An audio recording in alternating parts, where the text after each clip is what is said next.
Good evening, everyone, and welcome to the Aspen City Council Squirm Night, a 2021 election event brought to you by GrassRootsTV, the Aspen Daily News, and the Aspen Times.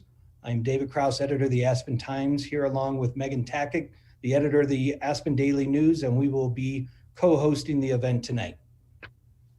Tonight, we are talking with the 8 candidates vying for 2 seats on the Aspen City Council. Those seats are open as incumbent Ward Helenstein is up for re-election. Megan, are you on mute? I don't think so. No. No, sorry. Great start. Can we hear me? Perfect. All right. See, we knew if this is our only hiccup of the evening, then we did good, right? That being said, we are speaking with the 8 candidates who are all vying for the 2 open seats on Aspen City Council, as incumbent Ward Helenstein is up for re-election, and Councilwoman Ann Mullins has reached her term limit after serving the past 8 years. The other candidates for the March 2nd election are Aaron Smitty, John Doyle, Kimbo Brown-Chirato, Casey Ensley, Sam Rose, Ward Helenstein, Mark Reese, and Jimbo Stockton. For the next 90 minutes, we'll try to give the Aspen voters a sense of who are the candidates on the March 2nd ballot. After that, starting at about 6:45 p.m., we'll talk with the 2 candidates vying for the mayor's seat. Just a few housekeeping notes before we get started. Because of the large field and COVID county restrictions, we are endeavoring to do this online, as we have already seen. As we've learned in the past year with video calls, it's most effective if we call on candidates so we can hear them and not have them talk over each other. We ask that each candidate be respectful of the time allotments for answers and statements. As for voting, if you are a registered Aspen voter, you already should have received your ballot in the mail. They can be returned to the drop box outside Aspen City Hall on Galena Street between now and 7 p.m. on March 2nd. On-site early voting started February 12th in City Hall, and you can vote there from 8 a.m. to 5 p.m. Monday through Friday. And on Election Day, voting is scheduled for 7 a.m. to 7 p.m. at City Hall, and an ID is required.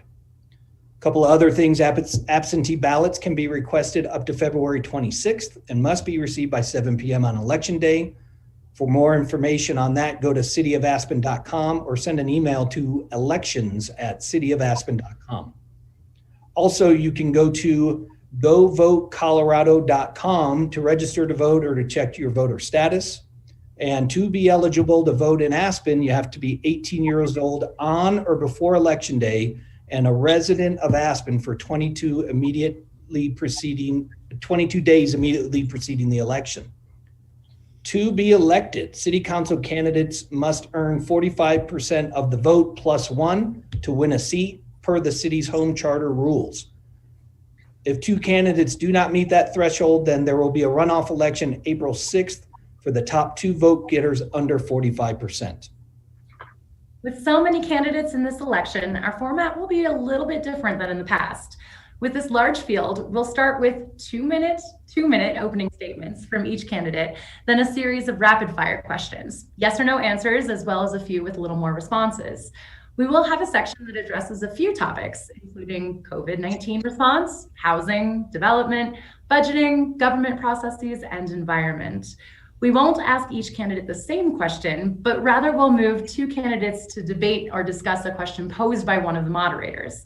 In an effort of fairness, by the end of the section, each candidate will be asked the same number of questions. We'll then go to a few single questions tailored to each candidate. Finally, each candidate will also have a 2-minute closing statement during which they can rebut or clarify anything from the evening. That's a lot to get into 90 minutes, so let's get started. We'll get it going with the 2-minute opening statements from each candidate. Also, in the interest of fairness, we did a drawing out of an actual hat on Wednesday afternoon to set the order for the 2-minute opening statements. That order is going to be Jimbo Stockton, Aaron Smitty, John Doyle, Kimbo Brown-Chirato, Casey Ensley, Sam Rose, Ward Helenstein, and Mark Reese. Jimbo, you're up. Hello, Jimbo Stockton here. I just want to let everybody know that I first moved here to Aspen in September of '97, and I moved into Mayoral seasonal housing to continue being a ski instructor from Copper Mountain. And since then, in past 23 seasons, I've lived in 9 different places, 3 of which have been APSHA housing, and one of them another place I lived was actually in the 1020 East Cooper place that has been up for debate recently. All my work here in Aspen has been in the service industry, being a ski instructor, a river guide, an Aspen School District bus driver and trainer, working on a golf course as a caddy master and bartender, property management, irrigation, and gardening. And these jobs have helped me develop my skills in leadership, in teaching, guiding, critical thinking, problem solving, and listening. My hobbies outside of work are I'm a golfer, I'm involved in music, like to play poker, and I regularly attend church. And what I want to say is I believe that government is in place to improve the quality of life for the everyday citizen. And as a member of the team of the Aspen City Council, I would work towards help keeping Aspen affordable and fun, and especially for the garden level local, affordable housing to keep our locals local, affordable healthcare to look and improve our mental health, try to maintain local pricing in restaurants as much as we can, and in looking for ways for economic recovery. And another one of my goals is to be the voice of the people, to continue to cultivate the relationship I already have with the Aspen locals. I believe that we can always get better at everything we do. I have learned through my experience as a teacher that I could help others to get better at being themselves. I believe I can help Aspen get better as well. Nicely done. 13 seconds to spare. All right. Go Aspen. Your 2-minute opening, please. Good evening. Thank you for joining us, everybody. Let me start by saying what a privilege it is to be in a field amongst so many wonderful candidates. I think this is a win-win for the city, regardless of the outcome. It's a privilege to be with you all. I grew up here in Aspen with a single working mom and 3 brothers. I've lived here since I was 6 years old. I have always worked since I was about a teenager. I've done every job possible, similar to Jimbo. I ran a small company for 15 years. I was a Pickens County Sheriff Deputy for almost 6 years. I've been a volunteer firefighter with Aspen for 15 years. And I was on the APSHA board for about 4 years. So I've always had a desire to serve and be part of our community. I want to be on council now so I can have a decision and a voice and a vote in so many important decisions that come before the city council that reflect us working class and the regular folk of Aspen. It doesn't always necessarily cater to the developers and the new movement that is Aspen. I want to see some small businesses. I don't want to see more Hillstone and Prada. I want to see small family-owned businesses, much like Kimbo has and much like Casey has. And that's what makes this community thrive and keeps our characteristic and vitality so wonderful that it keeps bringing people here. So I would love your vote in this upcoming city council election.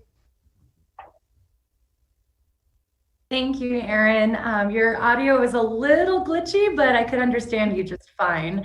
John Doyle, your 2-minute opening statement. Hi, I'm John Doyle. During my 40 years I've lived here, I've seen Aspen change from a town to a city and witnessed the balance between community and resort shift to favor resort and residential investment uses. I'd like to see Aspen follow the Aspen Area Community Plan more closely. The AACP plans since 1993 are a community call to manage growth, protect open space, require private sector development to mitigate for some of its impacts, and keep locally serving businesses in place. By preserving Aspen's small town character and scale, we will both prosper and remain livable as a real community. Employee housing is not only necessary, it's something we can act on quickly. We have the REP funds available to actually get something done. Beyond the completion of housing at the lumberyard, we should be looking at locations on the city side of the roundabout for solutions. I propose examining the North Mill Commercial Center near Clark's as a permanent home for local serving businesses and pedestrian-oriented employee housing.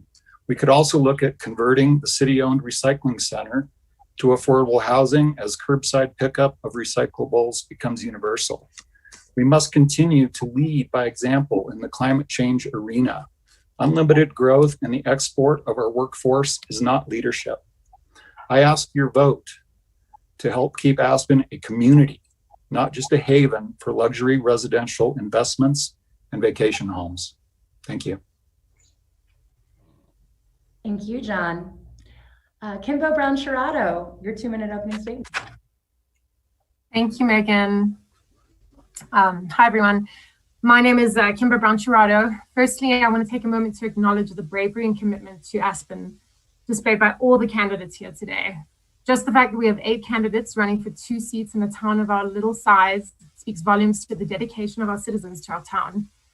And secondly, a little anecdote from my daughter's preschool today, where we get an email, and she and her buddies were hosting a medical clinic game. And the only rule for entry said to this clinic was to be kind. So I'm asking all of us to be tough, but kind tonight and always. Let us be the people our kids see us as. And in my case, my little girl, a mommy with a funny accent that has plastered her family photo all around town. I'm a 16-year resident of the Roaring Fork Valley, and I'm deeply committed to working hard to try and make a difference in our community.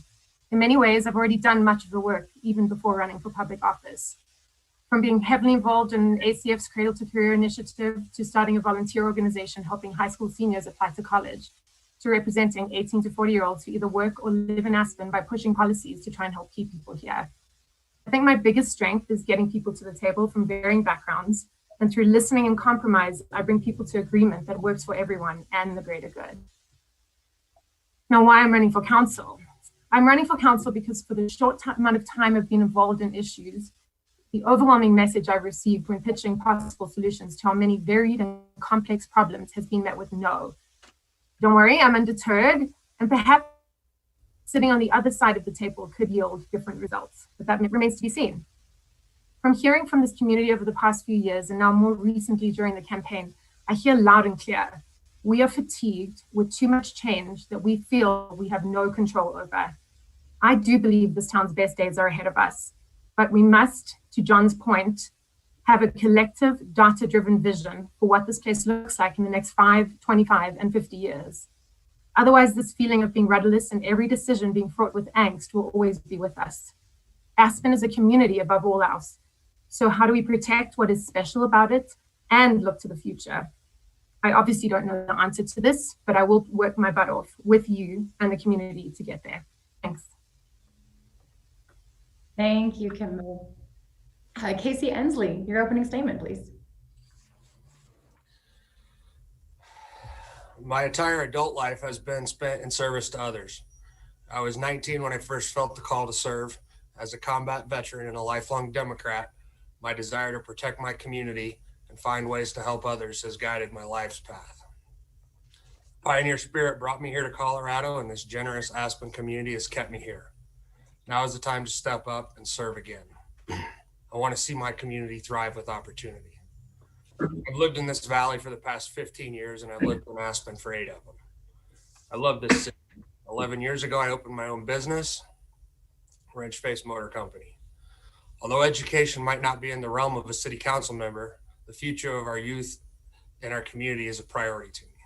The last 8 years I've spent investing in the youth as a hockey coach. And for the last 3 years, I've worked with the Mayfly Project.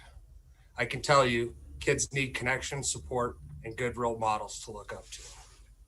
As a leader, I always strive to do what I want others to do when there are challenges and problems. I act, I step up, and I serve. I believe I'm uniquely equipped to do just that here in this community. Aspen is at a critical crossroads. We've been through a lot in these last few years, from the boom of 2018 to where we find ourselves now, experienced a significant loss in revenue, an APSHA crisis, and what seems to many unfair policies that harm small businesses and the authentic local production. You can see how these challenges could also weigh on the mental health of the community. Being a veteran, this is something that I'm all too familiar with, and something that I feel needs to be addressed. I believe the middle-class families in this community need more choices, more support, and they need a voice on City Council. The decisions we are making here in City Council will either help or hinder their growth. I'm Casey Inslee, and I'd be honored to have your trust and your vote for City Council. Exactly 2 minutes. I'm impressed. And thanks, Casey. Sam Rose, your 2-minute opening statement, please.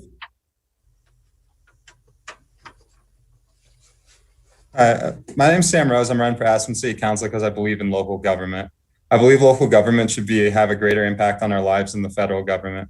My dad was a city council member for 20 years in my hometown of St. Albans, Vermont, where I grew up. I saw firsthand the positive impact he was able to have on our community as a leader and role model, but also to get projects done to enhance everyone's lives. I believe City Council should be able to help fix the problems in front of our eyes, big and small. I have taken this passion, enthusiasm, and care for the community and have hit the ground running, becoming a volunteer firefighter, a response advocate for victims of sexual assault and domestic violence, and the lead case investigator for COVID in Pickens County. I have a strong belief to fight for those that do not look like me, sound like me, and have a different experience and/or perspective than me. I myself am not a victim of sexual assault, but I fight for those that have gone through that traumatic experience. I myself have never been in a fire or needed assistance from the fire department, but I work hard to make sure I am prepared to save anyone's life from a structure fire as a first responder. I have traveled to the wildfires and handed out space heaters when the gas went out because I am here for the community. I sleep with my fire radio and my phone next to my head and respond to a fire or a victim of sexual assault most nights. I myself have not had COVID, but I fight to protect the people that have and keep our community safe that way. I've worked tirelessly to become a subject matter expert and have worked to emotionally support those going through the pandemic. I have worked with restaurants to find new and innovative mitigation techniques to keep them open safely and to keep our economy moving. I'm a leader, not a politician, and that is why I've pledged to put my own skin in the game by promising to donate my first year's salary on City Council to the Aspen Community Foundation to help service workers adversely affected by the pandemic and the closures. I'm no trust funder, but a concerned citizen that cares deeply. I promise to make decisions on City Council that come from a place of empathy and ties me to the people I'd be representing. I've been working tirelessly with no campaign team and have turned down campaign donations because I want to show the people of Aspen how hard I'm willing to work, not only to be elected, but how hard I would work during my 4-year term. I've gone out door knocking. I've personally handed out over 2,300 flyers. I want to be elected because I believe in the temperament, knowledge, and expertise that City Council needs at this time. I'm the best person to lead us through and out of the pandemic. I'm the best person to take pragmatic, tangible goals and to work well with others to get them done in an efficient, logical, and fiscally responsible way. I have incredible data analytical skills that Aspen desperately needs to make informed decisions and to avoid unintended consequences we face all too often. I have supporters from the restaurant community, the real estate community, the retail community, the Jewish and Christian community, the school community, the fire community, the response community, people whom I've contact traced, the older generation, younger generation, and so many working families that make Aspen the amazing quirky place that we love and want to maintain for generations to come. Don't you want to elect someone like me that is a great leader, excellent analytical skills, a deep understanding of the issues, while also making the people of Aspen proud as a response advocate and volunteer firefighter? Thank you, and I hope I've earned your vote. Thank you, Sam. As I've said in previous Squirm Nights, everyone gets one. You went a minute over, you get one. Ward Helenstein, your 2-minute opening, please. Thank you to the Aspen Times, the Daily News, and GrassRoots for hosting Squirm Night. I also want to thank all the candidates for their desire to serve. My name's Ward Helenstein. I've lived in Aspen since 1976. I've been married for over 40 years and we have 2 adult children and 1 granddaughter. In my spare time, I enjoy all manner of skiing, Nordic, AT, backcountry, alpine in the winter, and hiking, kayaking, mountain biking, and road biking in the summer. I've been politically active and engaged my entire life. My first act of civil disobedience was when I was 6 years old and I drank out of the colored-only water fountain in the train depot in Atlanta. I'm running for City Council because I want to continue working on the issues I've been engaged in at the city. Besides my official duties at the council table, I represent Aspen on RAFTA, CORE, Central Core and Lodging Commission, Aspen Snowmass Nordic Council, Aspen Sister Cities, Pickens County Housing Stability Coalition, and the Wheeler Board. I am an attentive and patient listener. I ask questions to inform my decisions. I am prepared for meetings and have an open mind. I'm not attached to a certain outcome, and I'm willing to change my mind if presented with compelling arguments. I am respectful of differing points of view. Thomas Jefferson said, "I've never known a difference in opinion in politics, in religion, in philosophy as cause for withdrawing from a friend." Then he did not speak to John Adams for 12 years. I inject humor with my witty remarks. However, sometimes the only reaction I get is rolled eyes and moans. I've given and continue to give my heart and soul to my efforts on City Council. It is the honor of my lifetime to serve Aspen. I've accomplished much and want to continue for a final 4 years to serve on the Aspen City Council. Thank you. Thank you, Ward. And finally, Mark Reese, you're up for your 2 minutes. Hey, how's everybody doing? I just want to make sure you can hear me. I'm having some technical issues on this end. Thumbs up, everybody? Kimbo? All right. So, hey, my name is Mark Reese. I'm here in Aspen with my wonderful fiance, Caroline, and my beautiful 4.5-year-old daughter, Perry. I'm running for City Council for my family, for your family, for our locals, and for our local businesses. I've been in the Valley for 12 years and have worked and owned businesses in the hospitality industry for the entire time. I identified the lack of family-oriented entertainment off the ski slopes, so I decided to build slope side lanes in 2013 and operated it until 2017. I currently own and operate Pussyfoot Steeps in the Aspen ABC, yet another place in our area that did not have amenities for the local neighborhood and community. Having worked in the industry, developed and operated my own businesses and helped others to do the same thing, I have a unique insight into the community that some of the other candidates in current City Council may not have. Aspen has given so much to my family and afforded me the opportunity to chase my dreams through programs such as affordable housing. Now that I have the time and resources, I know it is time to give back to the community that has served me so well. I look forward to serving our community in the hopes of helping others achieve what I once thought was unachievable. Although I do not have all the answers now, I can guarantee you all work tirelessly to make Aspen a better place for all of us. Thank you very much. Great. Thank you, Mark. And thanks to all the candidates for those opening statements. I appreciate it. It gives us a good start with. So our next section is going to just be a quick series of yes and no questions. So I'm going to ask a couple of yes and no questions. I'd like each candidate to raise their hand if they are saying yes or stating in the affirmative. So the first question we have is, did you vote in the 2019 election? Raise your hand if you voted. All right, great, thank you. The next question is, do you live in affordable housing? 1, 2, 3, 4 people, thank you. Have you ever been arrested? A classic Squirm Night question. Have you ever been arrested? Look at that. All right, I like it. Thank you for the honesty. And a couple more. Are you in favor of the current mandatory mask zone set forth by the City Council?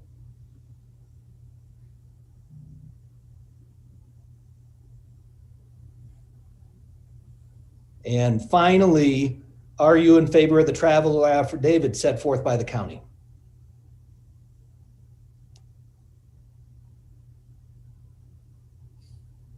Awesome, thank you. Megan? And I promise in our recap, for those I know with Zoom, sometimes the screens are smaller and we couldn't see everybody, but we'll be sure to get that recording up and we'll revisit that for anyone who's curious. And now for another rapid fire round. Rather than yay or nay, though, this time, please offer just a few brief sentences for your answers. We'll call on you to assure everyone is heard. And in the spirit of fairness, we'll keep the same order as opening statements. But after you go first, you'll move to the back of the line. So that means this time, Aaron, you'll go first, then John and Kimbo, etc. For that first question, when was the last time you sat in a city council meeting and what did you learn? Aaron, like I said, we'll start with you. I'll be honest, it's probably been about 7 or 8 years since I actually sat in one of the meetings. It was back when I was on the APSHA board. I learned that a lot comes to that table. A lot of dynamic, different type of topics. So it's hard to ever say that you're going to be focused on one thing when there are so many. Can you hear me? It says I have an unstable connection. I apologize. But I learned that you really have to do your research and pay attention to what's going on and know what you want and stick to that. I'm sorry, I'm having terrible audio difficulties, it sounds like. Aaron, if I could suggest, if you turn your video off, we might be able to hear you better, if that's all right. Thank you, Ward. Yeah. Is that better? Much better. Can someone give me a thumbs up if they can hear me? Okay, what I look at those council meetings is how many issues actually come before them and how well versed and knowledgeable you have to be in those and how strong you have to be in your convictions to get the job done. It's not easy. Good answer, Erin. Thank you. And yes, your audio came through perfectly clear after that. John Doyle, when was the last time you sat in a council meeting and what did you learn? The last time I sat in a city council meeting was 2 years ago during the Lift 1 corridor discussion. And what I learned is that an average citizen can participate in city government and make a difference doing that. And I wish more people were aware that your voice can be heard. I learned this back in 1993 and 94 when rural and remote, the downzoning was going on, which led to a lot of problems for the elected officials, recalls, and so on. But that's kind of where I cut my teeth on politics, was participating in the rural and remote discussion. And it was a good experience. I like participating. Great. Kimbo, when was the last time you were sat on a council meeting? Gosh, I was trying to cast my mind back. Probably one of them was a P&Z interview, but that's not really a meeting. One of them was a couple of years ago when I was tirelessly working to try and get a sidewalk built between the yellow brick school and the library. And what I learned is that the squeaky wheel can get stuff done even if staff doesn't believe that it's a priority in the budget in any given year. Great. Thank you. Casey, same question.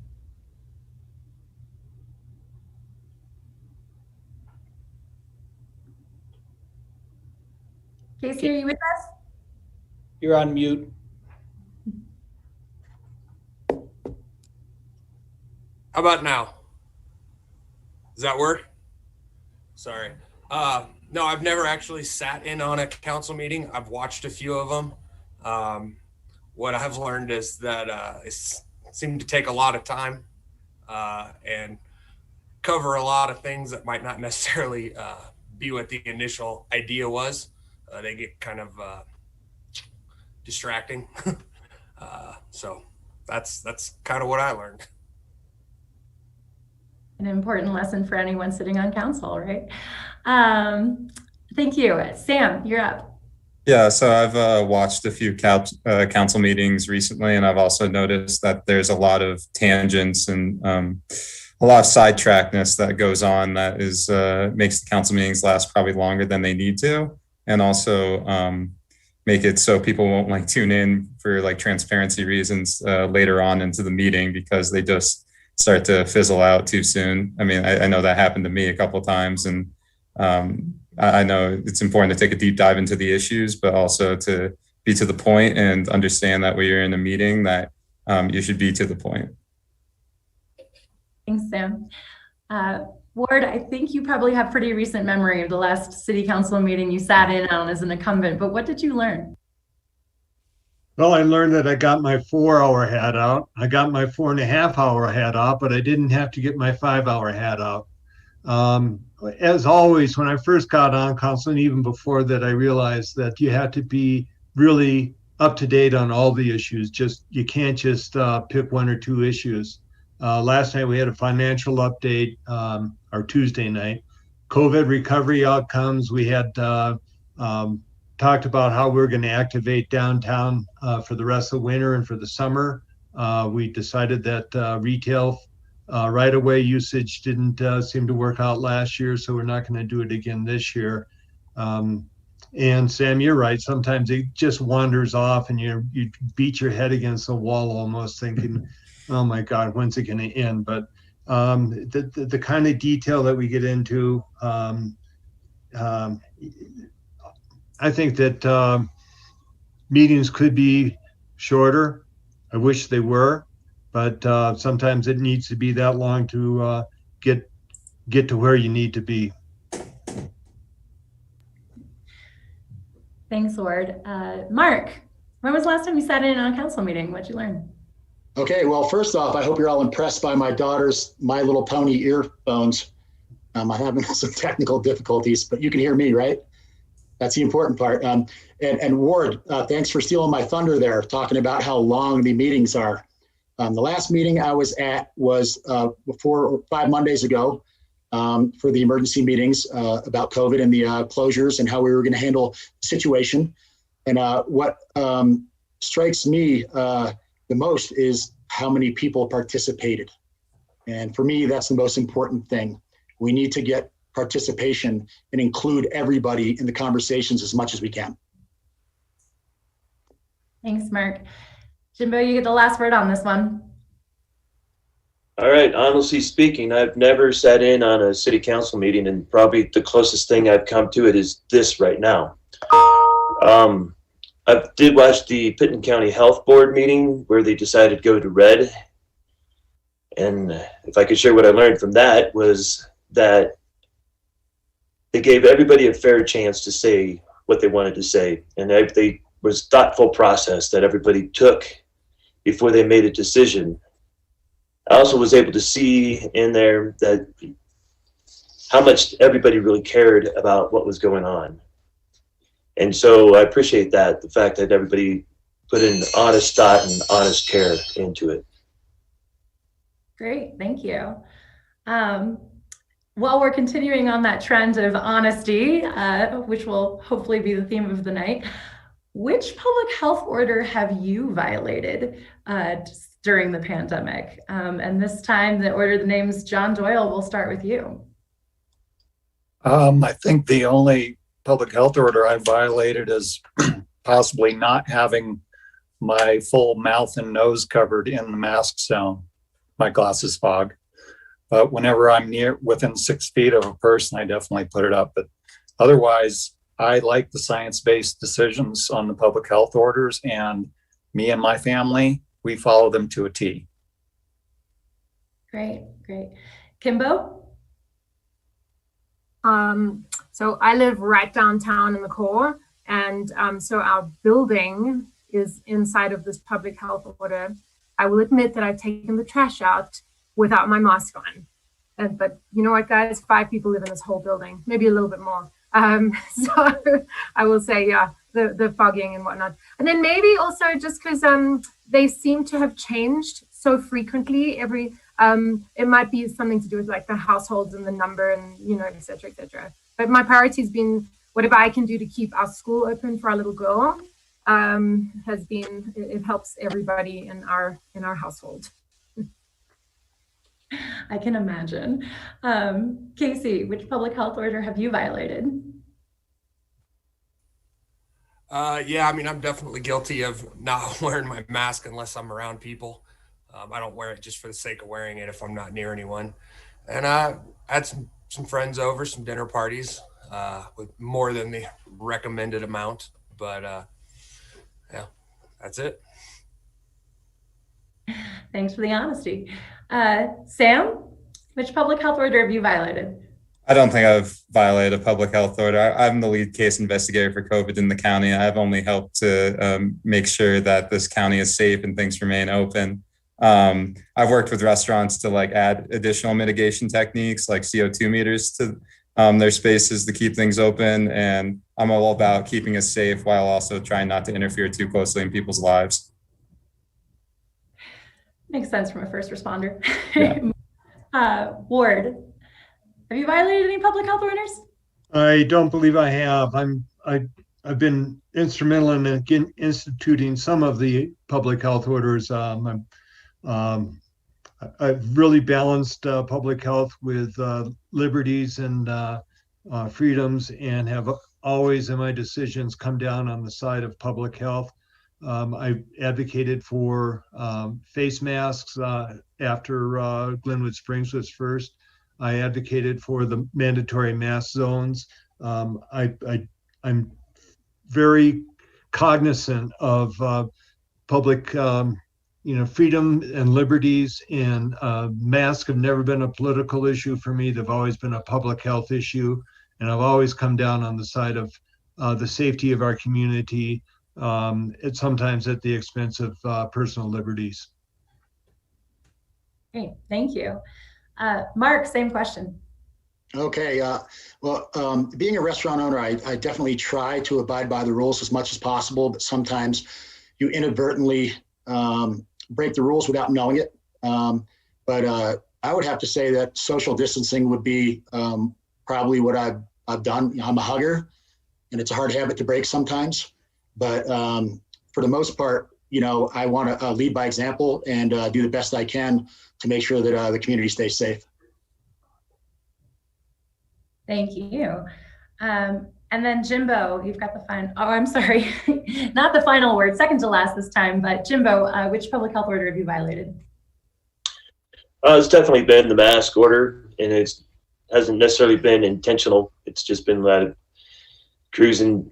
I live outside the mask zone, and I walk into the mask zone, and I'll be just thinking about other things. And then when I come up upon somebody, then I'll put my mask on. That's been pretty much the largest violation, I would say, that I've created. And then Erin, you have the final word on this one. Okay, I'm going dark, so there's no audio issues.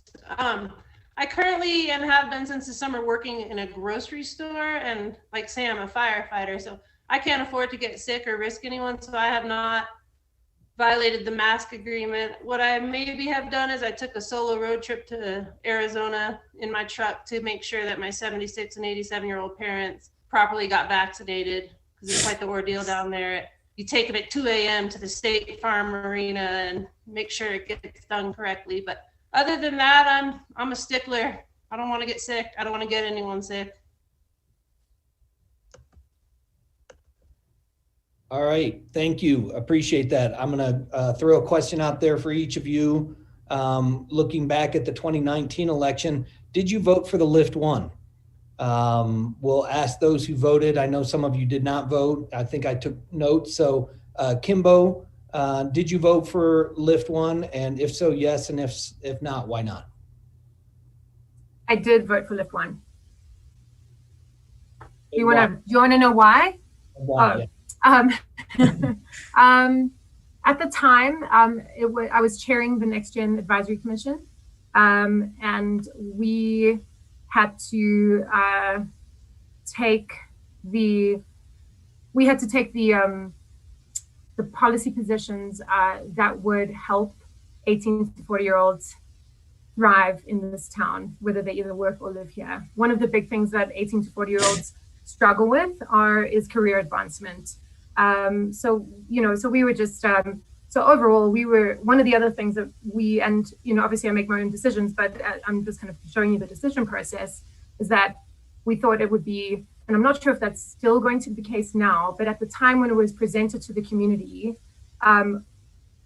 we weighed the local owner of creating Lift 1A with, if we said no to that, with another multinational company coming in and doing something else that nobody would like anyway.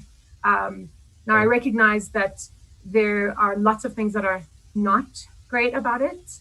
And I know that the community is upset by height and mass and scale, and very importantly, affordable housing. My big thing was just not sort of saying no to something that we had ties to the community versus the potential not knowing anything about with an outsider. Great. Thank you. Casey, I don't believe you voted, but do you know how would you have voted on Lift 1, or what is your opinion on that? Yeah, I'd not vote in that election, but I would have voted for it. I think it's a good idea. Community's got to grow to make money, and people need a place to stay. And I would have voted for it. Thank you. Sam, I know you weren't living here, so you get a pass on not voting in 2019, but what's your opinion of the Lift 1? I would vote for Lift 1A because, it's one of those things where development, you want to just do it in a smart way. And I just hope that development of Lift 1A brings joy to locals, brings the economy better to locals, and enhances the locals' experience here. Because I think voting no on it would have led to an alternative that just would not have been viable, unfortunately. Great. Thank you. Ward, Lift 1. Lift 1. Whoa. I sat through 6 public meetings, public hearings for Lift 1. The Aspen Area Community Plan calls for Aspen, or aspiration for Aspen to be a viable year-round vacation destination. I think that Aspen needs to be world-class, and we have to compete against world-class resorts. I think that the FIS saying that we'd never have another women's or men's skiing race on the 1A side of Aspen Mountain, and all of the global coverage that Aspen gets for hosting those events is just phenomenal. You can't buy that kind of advertising. I think that the one thing that I regret about it, it's a balancing act. Kimbo brought it up as workforce housing, that the Aspen Area Community Plan acknowledged the loss of local small affordable lodging, and as an incentive, a city council they enacted an incentive that for small lodges that workforce housing mitigation would be decreased. And for the approval of 1A, we honored that incentive and had decreased housing for the smaller units, not all of the units, but all of the smaller units. We gave that that incentive, and we have before City Council, we're reevaluating that. If it is a viable and acceptable trade-off to have lower workforce housing for smaller lodging and hopefully affordable lodging rooms. The ACP calls for a diverse bed base, and so the smaller lodge rooms hopefully will deliver that. But and I was the first one to mention or to advocate bringing Lift 1A all the way down to Dean Street again, where it was in the original alignment back in, I think, 47. So yes, I voted for it. Thank you, Ward. Mark, you did not vote in the last election, I believe. I did vote in the last election. I'm sorry, I apologize. Yeah, I did. Yeah. And how did you? I voted against Lift 1A. And I did that primarily because I think that developers come to Aspen because they know that our product is so unique and amazing. And I didn't think that the project was giving enough back to the local community to approve it. I liked the idea, but I think it needed to go back to and be revised and squeeze that grape a little bit more, because we know they're not going anywhere. They want to be here. Right. Thank you. Jimbo, you did not vote, I believe. What's your opinion on 1A? Actually, I did vote, and I did vote for Lift 1A. And the reason why I did is because Aspen, we're the king of the ski towns. We need to bring ski racing back to Aspen. We're a world-class town. We need to have world-class events here. And the development over there, we need a new lift over there. That lift is 50 plus years old, probably, somewhere in there. And we need to redevelop that whole base area so that we bring it back to life so that we could use that area in a more beneficial way for the entire town. I also voted for it because I was led to believe that there were 67 units of employee housing going to be built throughout the rest of town. Maybe not right at the base there, but they were going to be funding that. And so because of that, I think that's why I did vote for it. Thank you. Aaron, native Aspenite, how did you vote on Lift 1? I voted no on Lift 1, and I will continue to vote no for these mass scale developers that come into town and do not include on-site employee housing. I appreciate that there was an attempt to decrease it for the smaller businesses and small lodging, but that's what's happened in this town is we've let the developers do that time and time again, and they buy the credits, but as we've seen with Park Circle so far and other projects, those credits don't come to fruition as easily as it seems they will. So I will continue to vote no on large scale developments that try to exclude and get out of their employee housing. Thank you, Aaron. Appreciate that. And John Doyle? I not only voted against it, I was one of the lead people opposing Lift 1A. And let me be clear, I was never against bringing the lift down to Dean Street. I was never against the ski museum. I think both are great ideas. What I was against was changing zoning from conservation to one of the highest uses available, which was for high density lodging. I thought that was wrong. And I also was appalled when City Council at the time voted to give the Lift 1 Lodge developers $4.36 million of Aspen taxpayer money to a developer. In spite of the fact that Lift 1 Lodge had, I believe, 100% of they were supposed to provide 100% of the housing that their project generated for employees. And that went away, and it's all going to be off-site. And I think it's somewhere around 30 to 33% will be housed, and almost all off-site. I think the process was flawed. I think the ballot question was very complex and kind of hard to understand. And my position is it passed because people wanted that lift to come down to Dean Street and were willing to vote for a massive, as Aaron Smith has pointed out, high density. I mean, they got variances on height and everything else. We've always prided ourselves on not being Vail. And I really think that that project makes us more like Vail. And ours, we do make our small lodges are disappearing. Why are we replacing them with large luxury hotels?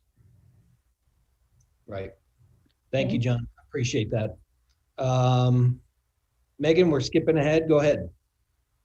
Most hard-hitting question of the night. Brace yourselves. One word answer. Skier, snowboarder, neither. Casey, we'll start with you.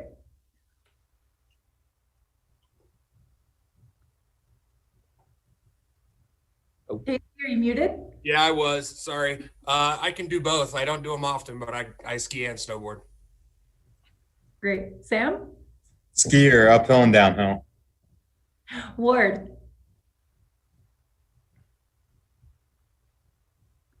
Skier.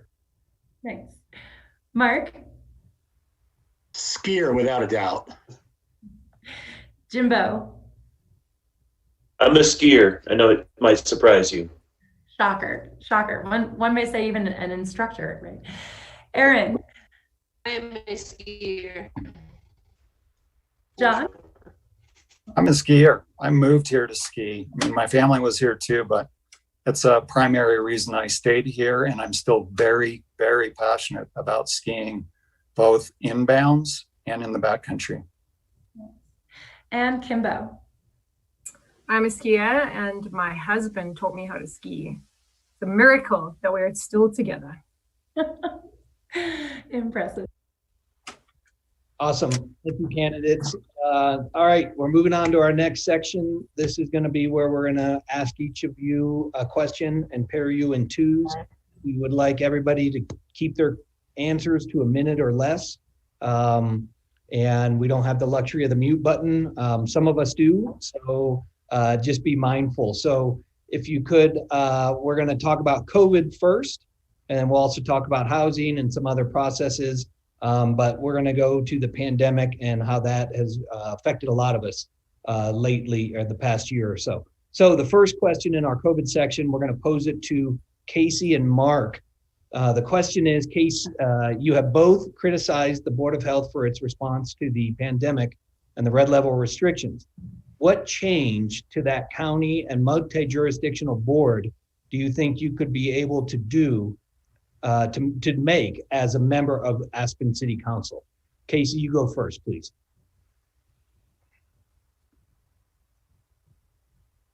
There we go. I think when I'll figure this out. I think when those decisions were made, they were made by people that really weren't completely informed. You know, as a member of City Council, I would reach out and want to talk to doctors and nurses that work in the hospitals and locally around here, so that there's more information when those kinds of decisions are made. And I would have strongly resisted shutting those restaurants down. Thank you, Mark. Yeah, I think first, it's like Casey just stated, it's very easy now to look back and armchair quarterback.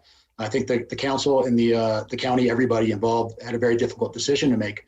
But the first thing I would have done is I would have changed the rules that we apply to hearings about it, and given people more time to do and show the research that they've done, because I think it would have made a big difference. The second thing I would have done differently is I would have trusted the locals a little bit more. And instead of going after the local businesses, I think that I would have targeted the airports a little bit more, because you trusted everybody coming into town that signed an affidavit and took a COVID test, yet you didn't trust the locals to take care of our own town. So that's what I would have done differently. Thank you. This next question is going to be for Kimbo and Aaron.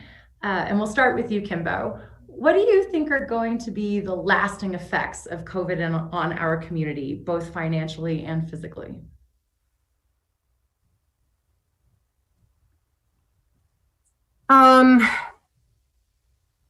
COVID isn't over, right? We're almost to the warmer days of spring. But I'm not sure if all the businesses that have been affected will make it through to the other side. And that's a travesty. In either a normal, and look, like in life, businesses sometimes don't make it. But I don't think that there might be some businesses that don't make it through this. I think we've had an incredible response to it from both the city with the rent relief program, and then working with the nonprofit sector to really try and figure out a way to support our businesses in this short term. From a physical perspective, gosh, I think people are ready to get back to normal and see each other in the streets and hug each other, and assuming that the vaccines do what they should do. I don't think it's going to be really that soon, but in a year or two, hopefully we can all get together at the belly up at a concert again. I think that there's probably going to be a group of people in our town that is always going to, and probably myself included, never really trust if somebody's healthy or not. And because of all those flippant, scary COVID pictures without masks and whatnot, we're just more aware of how easy it is to transmit diseases. Thank you. Aaron, what do you think are going to be the lasting effects of COVID on our community, both financially and physically? I think we're already seeing it with closing of places like the Red Onion. Brad was a wonderful business owner that employed a lot of great locals. I think that in a sense, I agree with Mark and Casey about the restaurant closed down, but I also can't place judgment on council because that was such a hard decision to make. So you're always going to upset half of the public, which I think is going to be, has led to a division amongst our community somewhat as well. Because a lot of us work in restaurants. About 1,500 people in this town work and rely on restaurants. So whereas the ski company as a monster conglomerate corporation can afford to shut down and open and shut down and open, but a Michola in a Hickory house cannot afford to keep doing that. So I think, like we've all said, I think there will be more businesses that close down. I think some small businesses have shut down and we just don't know about it because there is no way we would know about it. And I think it's created a division, but I think we can get back to being a strong community with the right steps and sticking together here in the future. Great, thank you. And just for clarity's sake, it was the Board of Health that made the final decision, while there was a representative from Aspen Council. The red level decisions came from the Board of Health in the county. And the next one is for Ward and Sam. In hindsight, what pandemic policies or steps should the council have taken but didn't, or should have in the past 11 months? So Ward, what steps should your council have taken and didn't, or maybe should have? Oh boy. I think we've done a good job, not only Public Health Board of Public Health, but I think the City Council, I'm very proud of our efforts. I don't know, it's like designing and building a plane mid-flight. I don't think anybody in the world has come up with the right answer. We have countries in Europe that are shutting down again. It's been a balancing act between public health and economic sustainability of the town and liberties, personal liberties. I've been so involved in all of our actions, and I've been supportive of our voting member on the Board of Health, which is Tori, and Tori has done a good job of consulting with all members of council on his decisions, the way he votes on the Board of Health. I don't think that, I really think that we've done a good job. Thank you, Ward. Sam, as a contact tracer, what do you? Yeah, so subject matter expert on this one. I would have done so many things different, especially as I've suggested to the Picken County Public Health to do these things different. I think communication has been terrible, just like flat out terrible. I think if people knew what contact tracing was and what it was supposed to accomplish, I think we would have a lot more realistic approach than the idealistic approach that we take. I think if we had it in the paper on most days on like how you're supposed to wait to quarantine at least 5 days after being in contact with people, how long you're supposed to isolate, what close contact is, how the disease spreads, I think we would do a lot better, especially as a local community. I think we could do a better job as far as equity goes. I feel like with the pandemic, I've seen equity be, let's bring everyone down to the lowest common denominator. And I believe equity should be raising people up. And more than anything, I think we should look into more mitigation techniques. I've been working with restaurants to implement CO2 meters into those restaurants on a voluntary scale. And I believe that's like the best possible proxy for measuring the virus in the air, because that's how the virus spreads. And these are the things that I think we could be doing to potentially make our community safer in a more pragmatic approach than the idealistic approach that we've done. Thank you. All right, on that note, we're going to move on to development. John and Jimbo, this one's for you. Developers of recent affordable housing projects and other small business owners who have sought to renovate their spaces complain about how long it takes to go through the city's building department to obtain the proper approvals and permits. What do you think City Council can do to address this issue? And John, we'll start with you. That's a difficult question. My wife worked in City Hall, first in the building department and then in planning and zoning. So I have secondhand knowledge of the wait times for building permits and so on. And I don't really see any easy solutions. It's a very complex problem. Obviously, it could be streamlined somehow. Maybe hiring more staff, I think, would be beneficial so that plans can be examined in a timely fashion and building permits can be issued faster. Jimbo, same question. What do you think City Council can do to address the issue? Would it be too much to ask if you could repeat the whole question again? Because that was a mouthful. Big one, absolutely. Developers of recent affordable housing projects and other small business owners who have sought to renovate their spaces complain about how long it takes to go through the city's building department to obtain the proper approvals and permits. What do you think City Council can do to address the issue? I would have to agree with John on this one. More staff would definitely be helpful.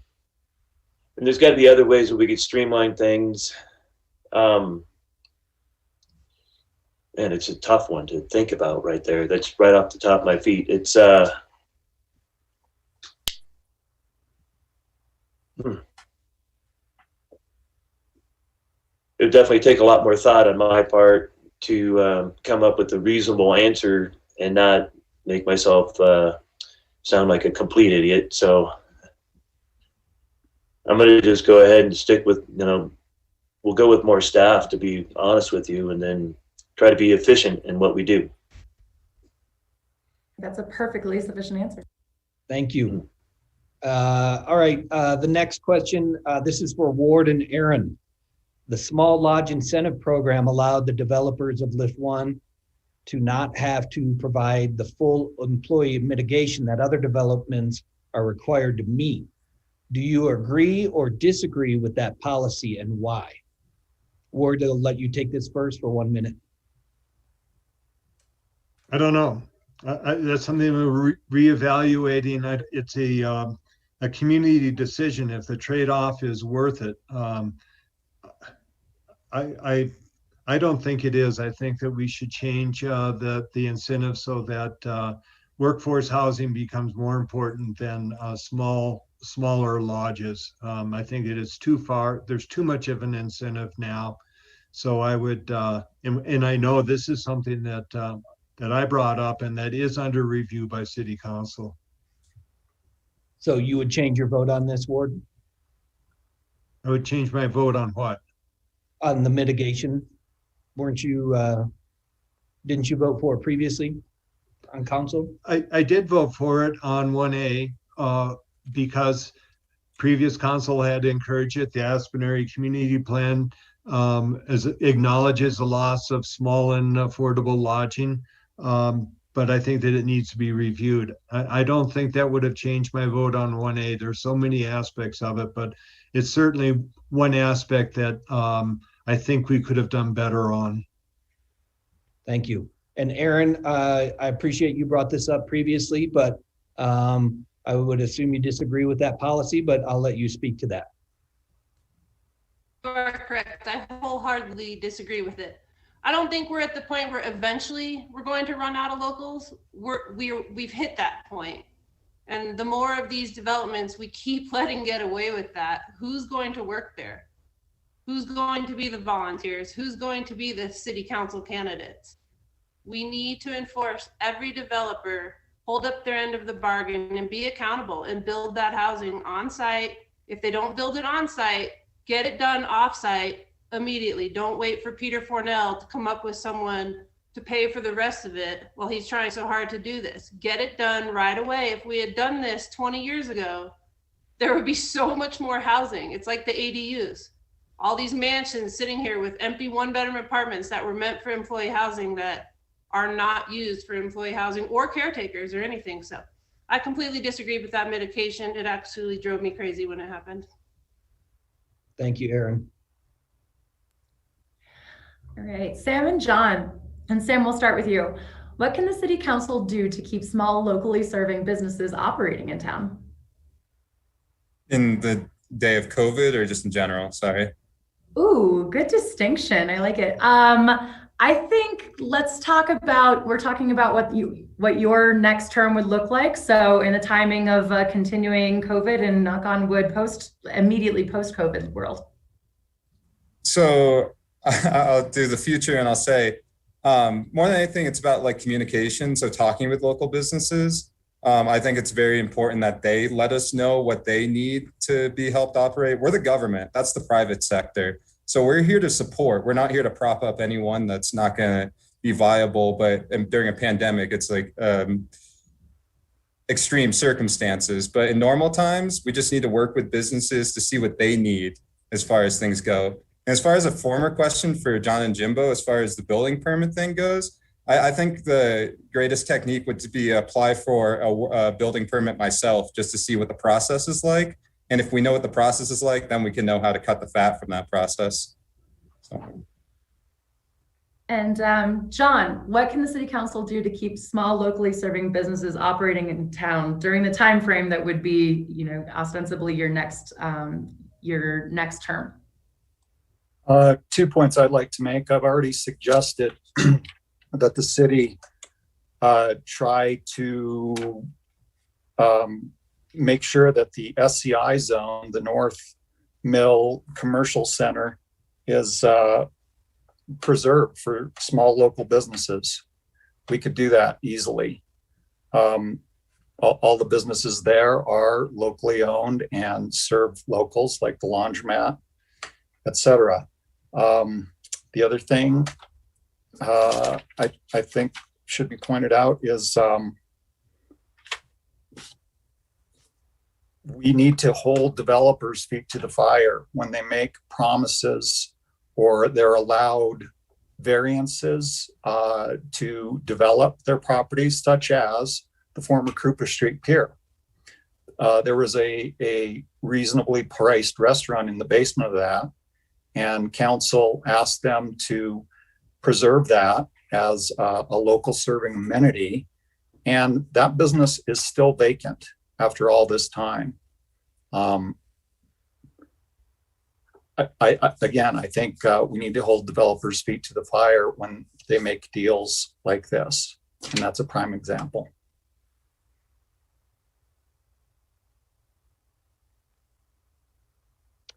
We are going to next look into budgeting and look at the city's $141 million budget.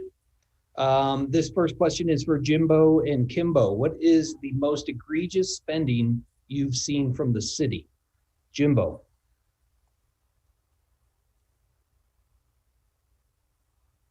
Another question that I'm not completely sure how to respond to right away.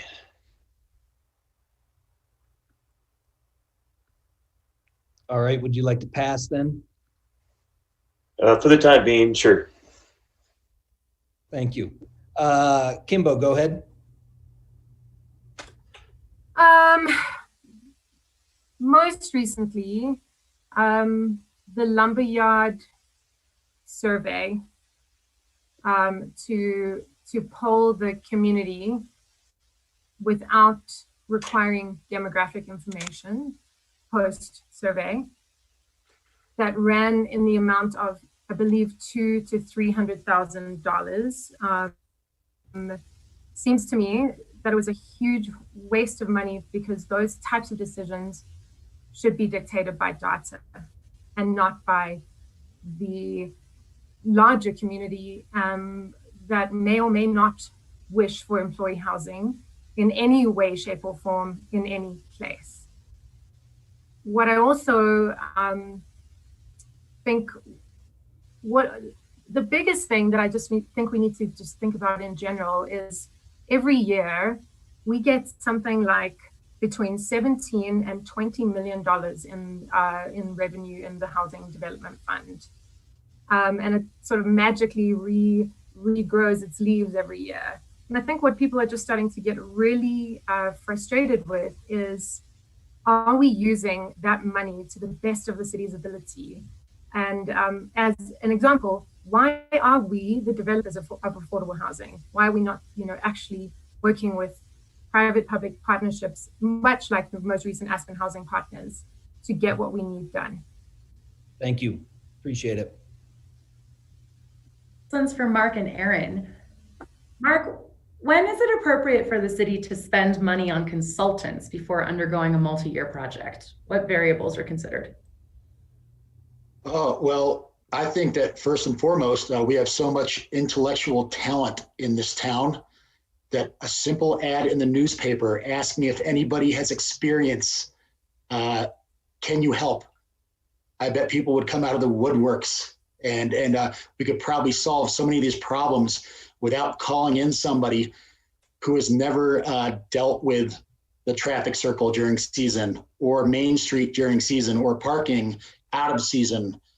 So I think Aspen needs to look inward instead of looking outward when it comes to consultants. I couldn't agree with Kimbo more on just the waste of money that we have, in particular, what she was talking about as well. Great. And Aaron, when do you think it's appropriate for the city to spend money on consultants before undergoing a multi-year project? Pretty much never. I'm in agreement with everybody on this one.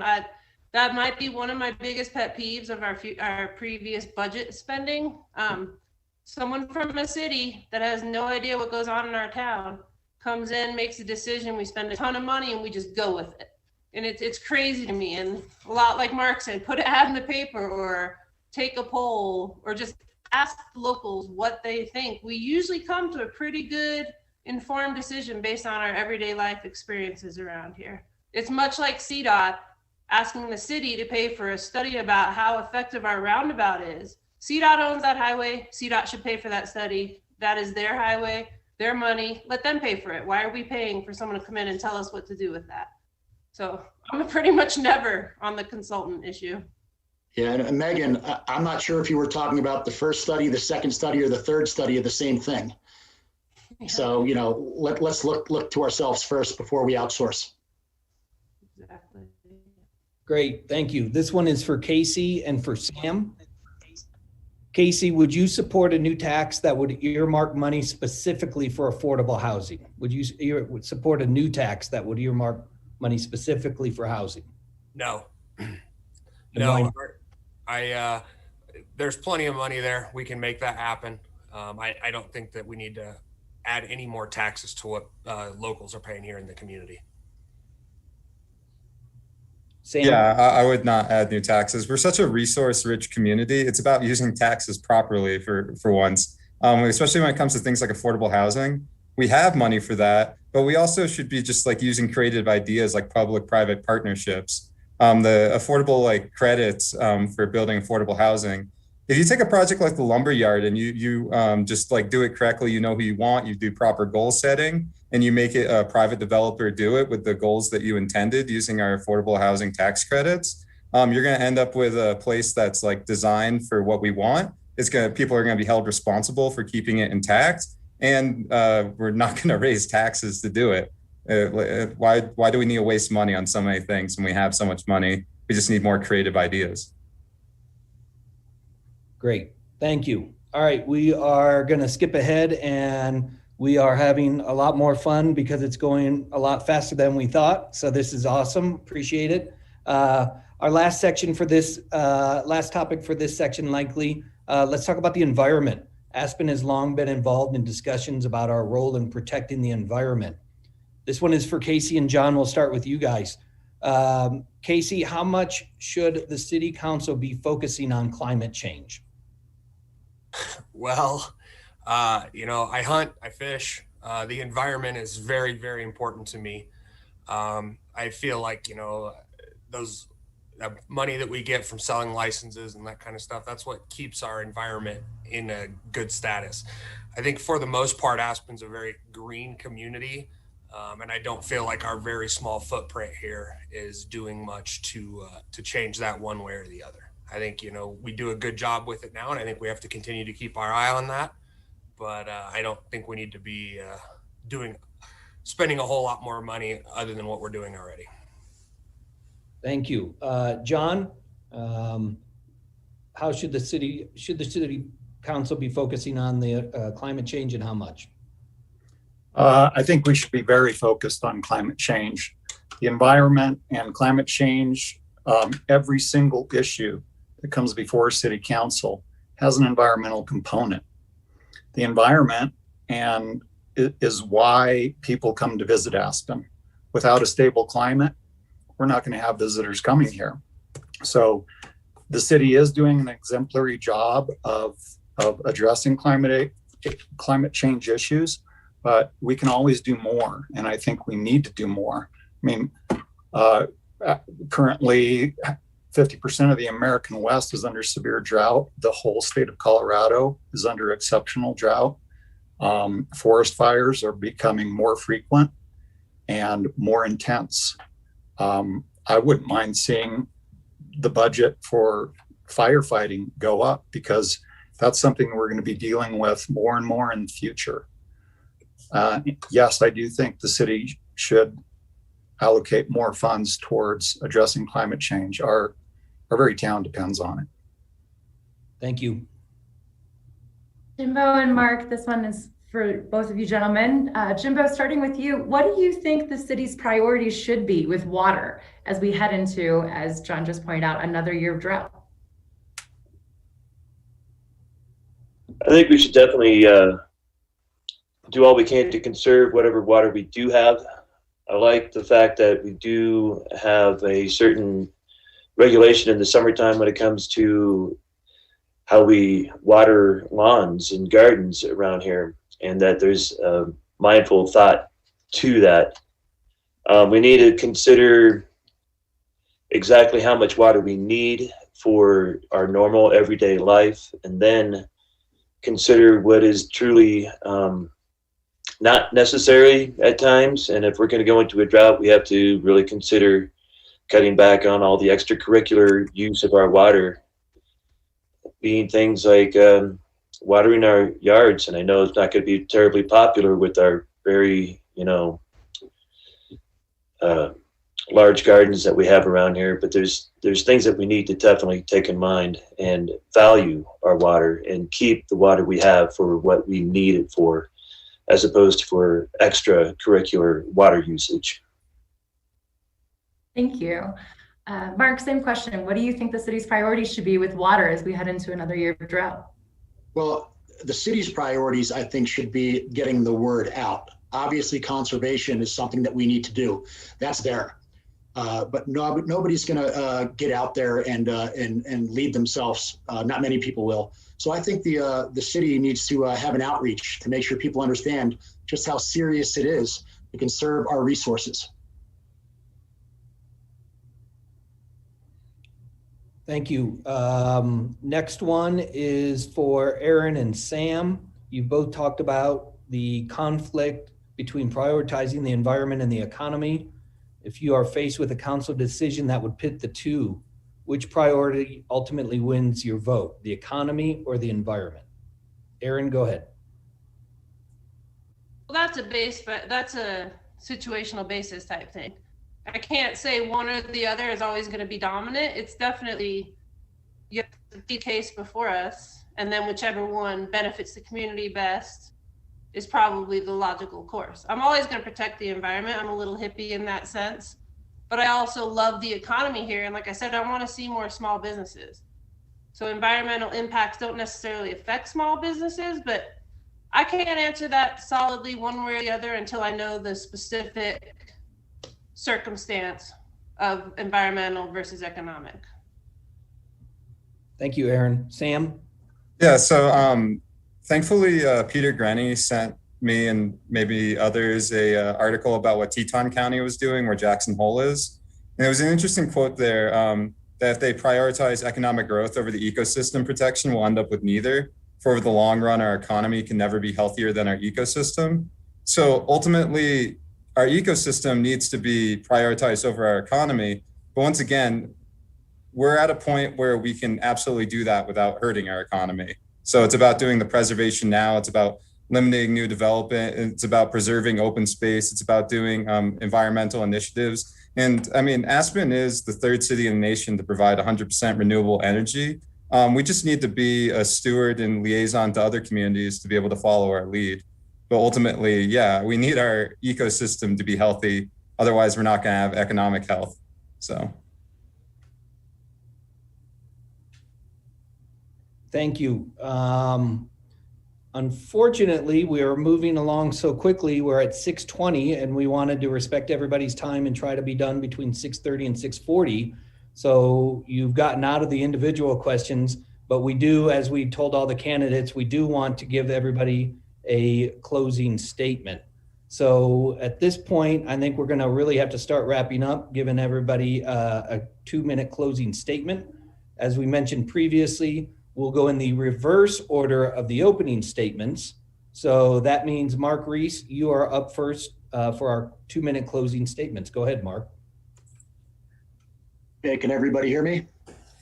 Yeah, great. Okay, so we have the primacy effect here, where I get to go first at the end. And at the beginning, I had the recency effect, which seemed appropriate for me. I'd like to thank everybody for being here and listening to us, and everybody out there watching. It's a very, very important, pivotal race. We're in unprecedented times, and this next city council is really going to have to hit a home run. And my advice to the voters is don't vote solely because somebody's been here a long time, or because somebody's popular, or because somebody might have some business experience that somebody else doesn't have. Go out and vote for who you think can do the best job. The person that can go from conception to completion. I'm that person.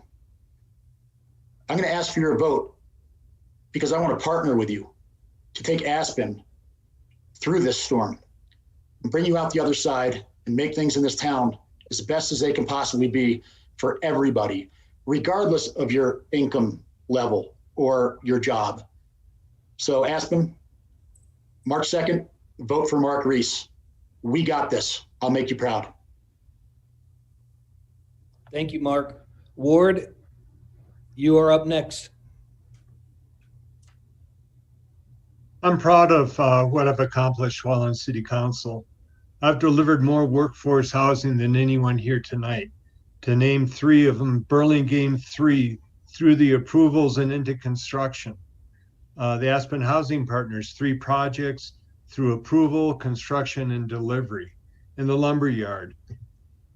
When I came on to City Council, lumberyard was a land banked, dormant piece of property, and now we are well into the conceptual design of the project. I was active in passing anti-vaping and flavored tobacco ordinances to protect the health of our youth. I was instrumental in moving water storage rights out of Maroon and Castle Creek valleys. I approached CMC with the idea of creating a childcare curriculum for training to certify teachers to answer our shortage. CMC now is on the cusp of providing a childcare room for the community. I was the first to advocate to bring the new Lift 1A or 1B down to Dean Street. I introduced the topic of declaring an emergency in response to COVID-19 last March to assure the availability of state and federal assets. 3 days later, we declared an emergency and we're still in it. I worked with the rest of council and staff to deliver a $6 million COVID-19 aid and relief program. I work well with the rest of council and have established a good working relationship with city staff.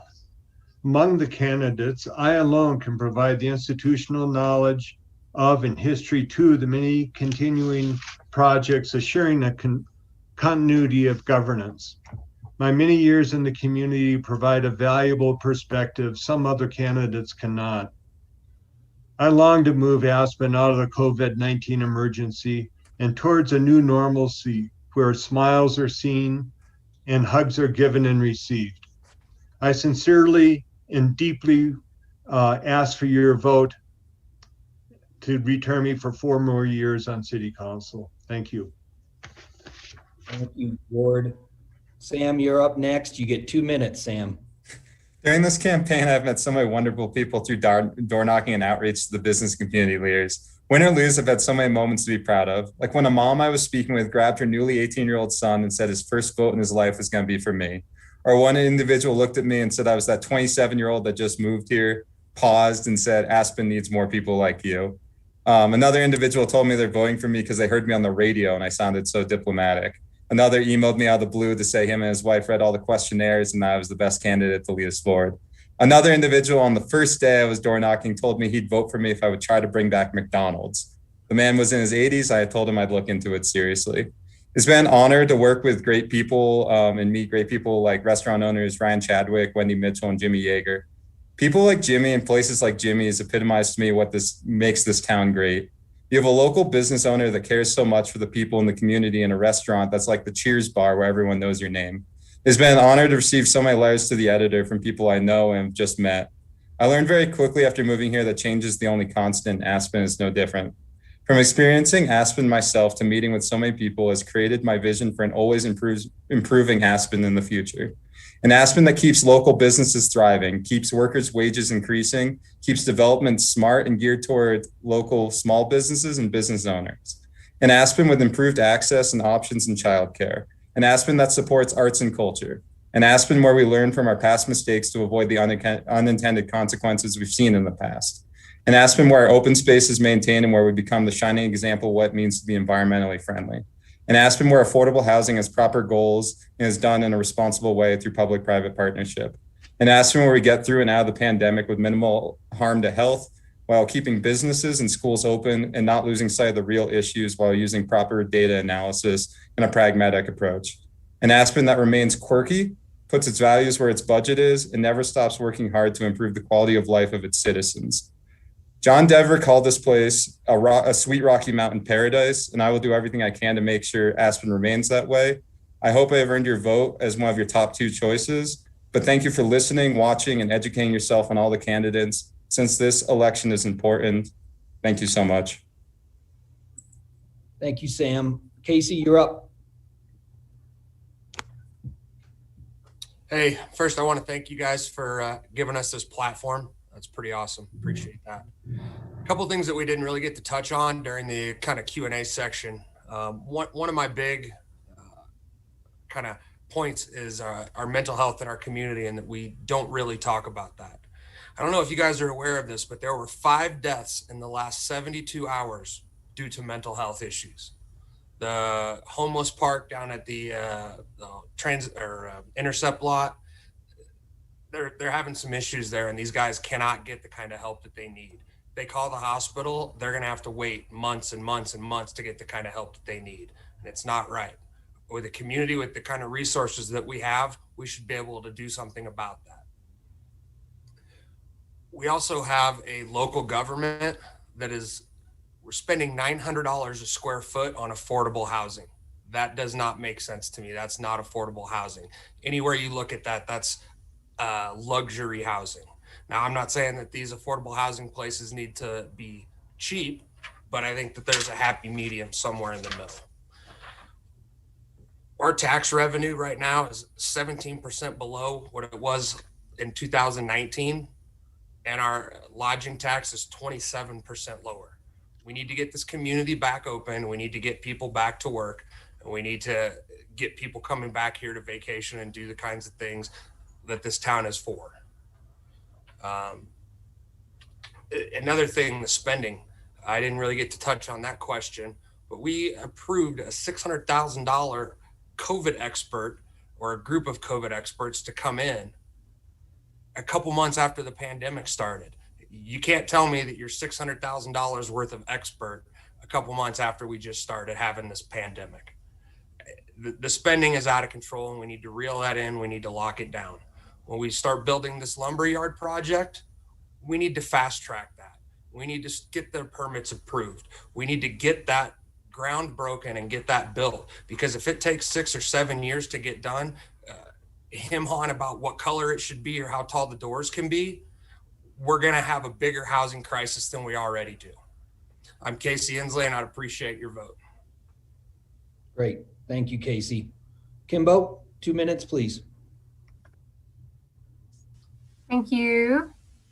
All right, guys. Thank you, everyone, for your time this evening. To all you candidates, all of you are incredible, and honestly, it would be an honor to serve with any of you. The overarching theme of this evening should be passion for place. And we are, as I said earlier, truly, truly blessed to have so many people willing to put themselves out there in this somewhat uncomfortable and tough place for the community to get to know us.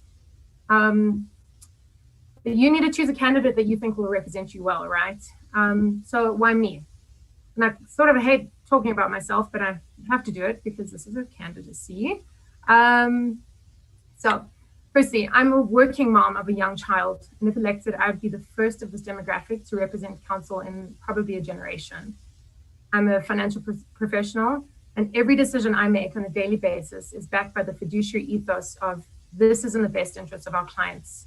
I take being the steward of other people's stored labor very seriously, and will do the same on council. I'm a small business owner, startup with my husband, and I know the real issues surrounding starting and growing a business in the Valley. Obviously, I realize that our business is very easy compared to those serving our downtown core and surrounds, but I'm committed to figuring out some ways to help each other. I lived down Valley for many years, and I live the community experience on a daily basis. I get toils that our workforce has to endure to service our economy.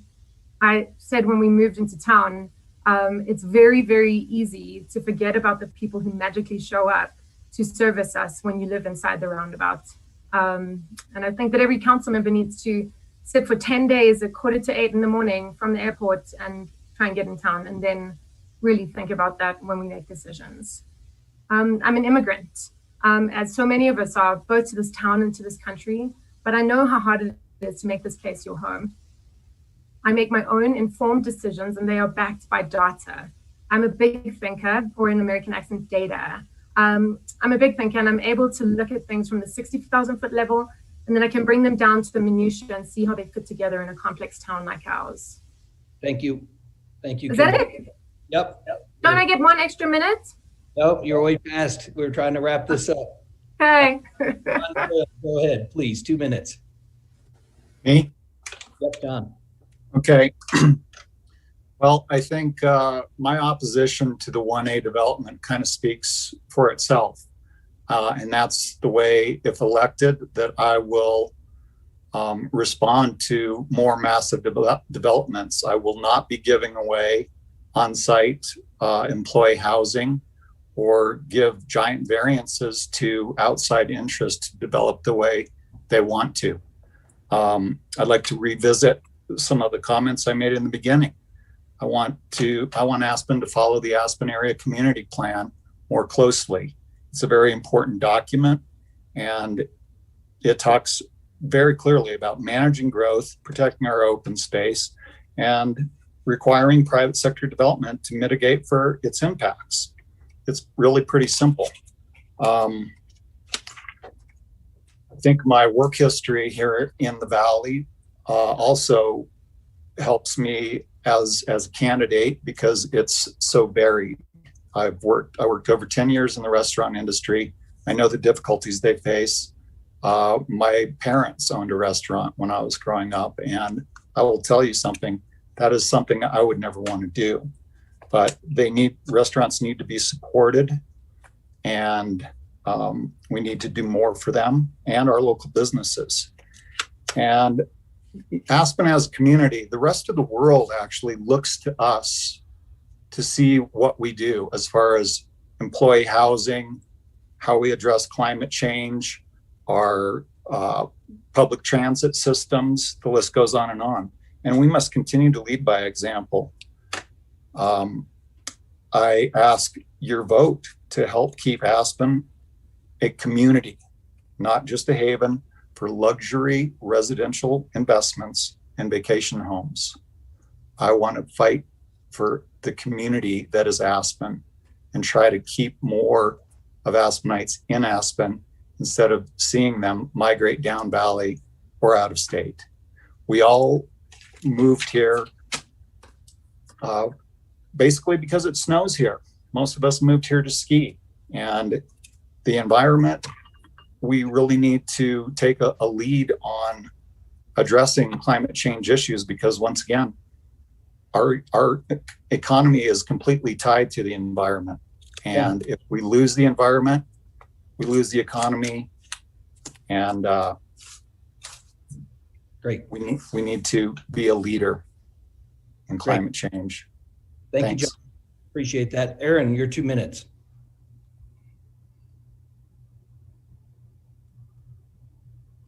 Aaron, did we lose you?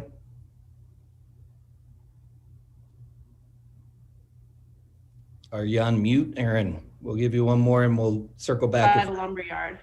And much like said, let's get it moving. It's just sitting there doing nothing all these years. I often feel like the city spends money like the city has a trust fund. So a vote for me is a vote for someone that spends money responsibly, because I've worked my entire life in this town. And much like everyone on this panel, I know how hard it is to make money and make that money go anywhere in this town. I want Aspen to come back to a community where my niece and nephew can go to college and actually come back to their hometown, because you can't do that anymore. Most of the kids I graduated with in the early 90s, they cannot come home to Aspen. There is nowhere for them to come home to. And I just don't want that anymore. I don't want to spend $1,000 a day on a downtowner shuttle that doesn't service most of us locals working, because it doesn't even come to our house, yet we're paying for it. So I love this town. It is my hometown. I am so passionate about the future of this town. I would love your vote, but like I said in my beginning statement, this is a wonderful field of applicants. I look at all 8 of us and I think we're gonna do all right in the future here, but I would really appreciate your vote, because I will stand up to developers and I will be logical and sensible with our money. So please vote for me. Great. Thank you, Erin. And Jimbo, bring it home for us, please, your 2-minute closing. All right, thank you for the opportunity to be here and to be able to have a chance to speak about what I think. I want us to remember we got to keep the spirit of Aspen absolutely real.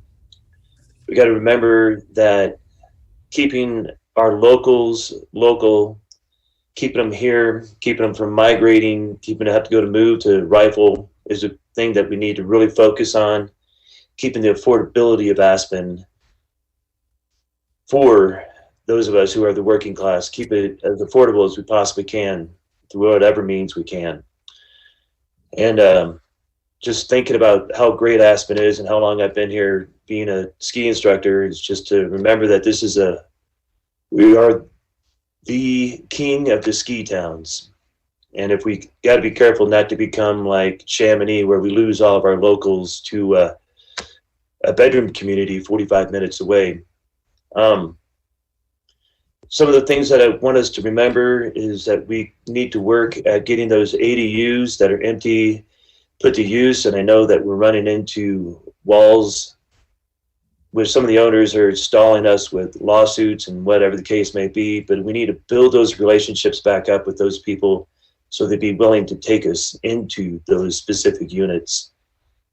And I agree that the environment is one of the more important things, like what John said, because our product of the economy is our environment.